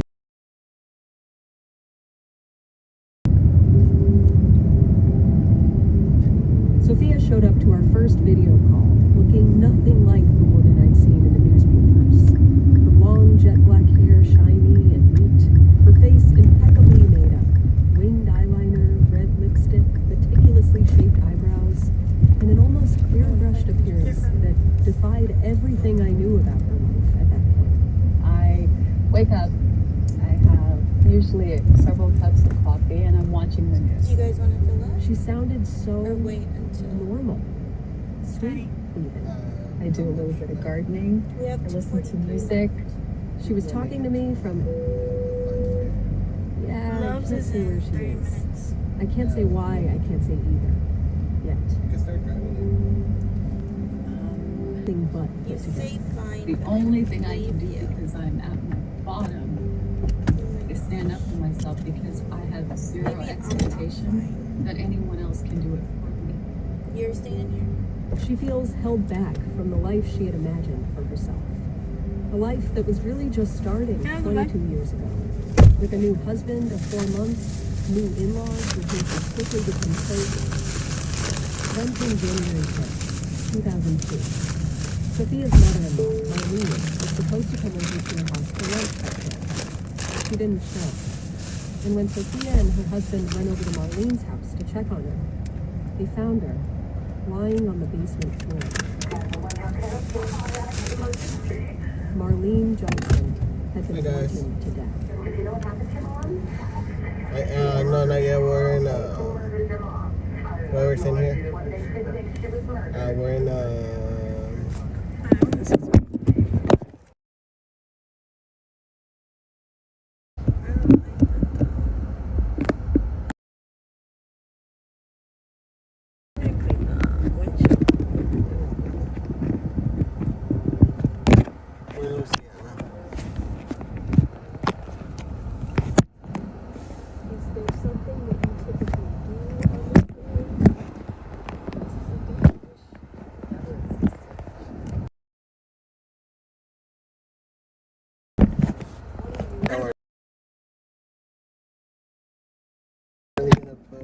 music for you guys, for the bros.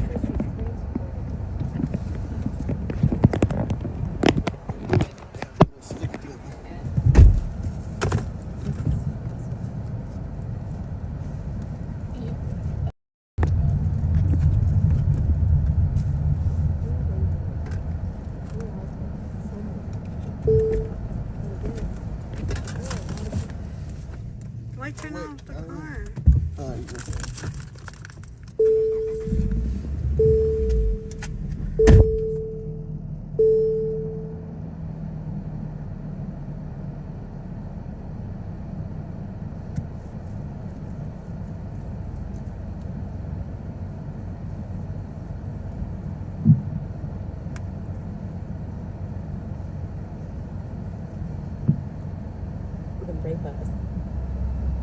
From Killer Podcasts, true tales of horror, bizarre happenings, unexplainable events. This is Disturbed.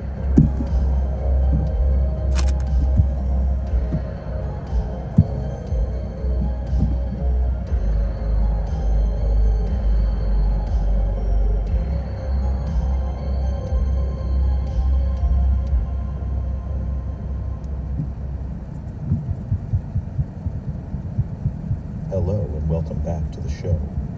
This Valentine's Day, Disturbed is reminding us that finding your soulmate isn't all puppy dogs and rainbows. It can be rough out there. How rough?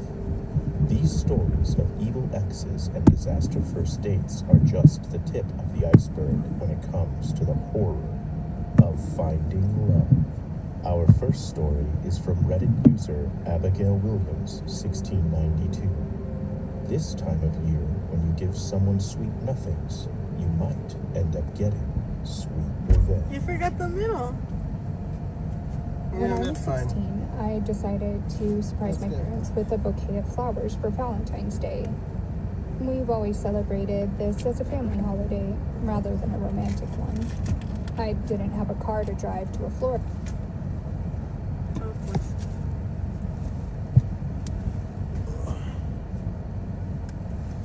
We're in Louisiana. My high school was within walking distance of a hospital, which boasted a gift shop that sells floral arrangements. So between classes during the week of Valentine's Day, I set off for the hospital. An unkempt 90s car close behind me. What happened? While my memory of the car is hazy, I was left with the impression that there were at least two men inside whose faces I couldn't see. Kind of. Yeah, it is closer At to the first, speaker. I thought the driver was simply afraid of hitting me since they weren't passing by. So I made a point of dramatically trudging further into the grassy shoulder off the road, demonstrating to them We're almost that I could safely drive ahead. They Wait, here, put this first before you start driving. 2010 As I bangers. started to suspect that the What type driver of was music more you- interested in me than a You're destination, listening to? I began to walk. From 2010?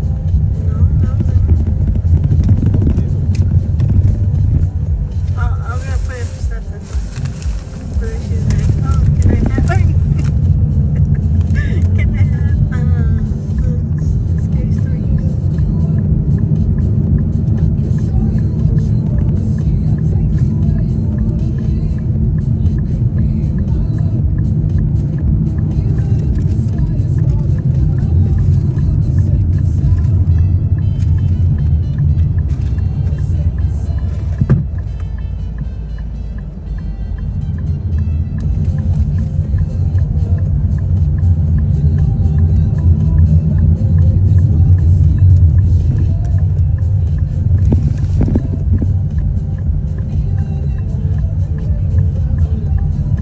Fresh liver and gizzards.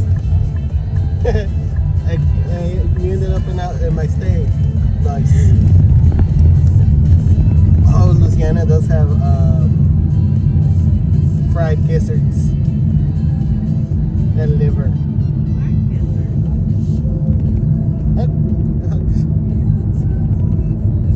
What the hell? What? Ouch. You have a phone, search it out. Whoa. Let me get into. Thanks, Heath. Thanks, bro. I forgot to connect the back camera.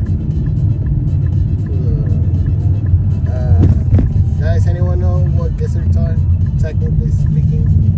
He wants the actual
Dan walks Austin.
Park any farther, no?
smells like this in here.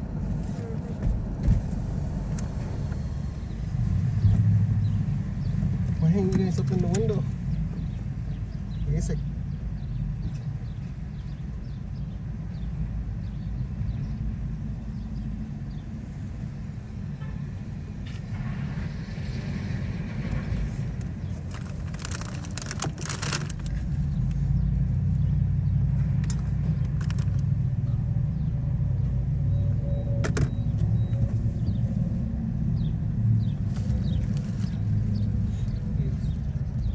Oh, 12 hours.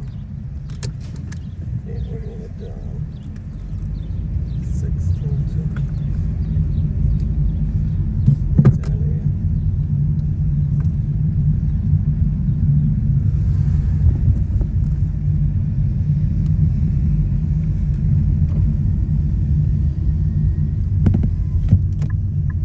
It's one way.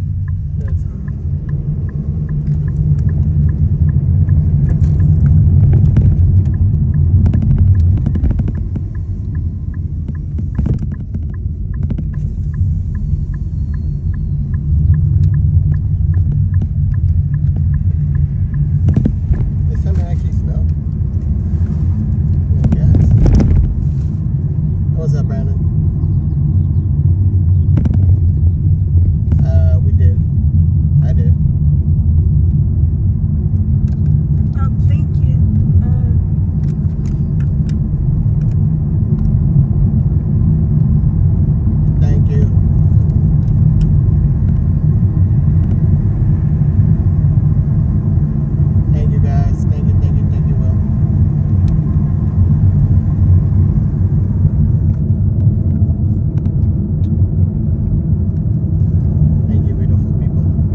fun every time they show up, you know? But I'm still here.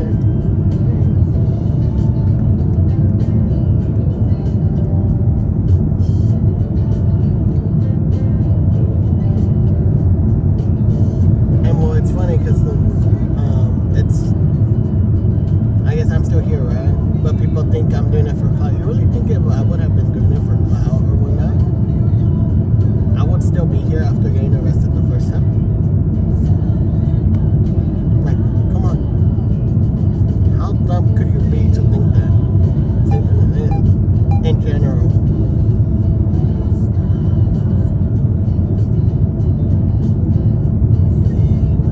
Which is pretty funny, but I came from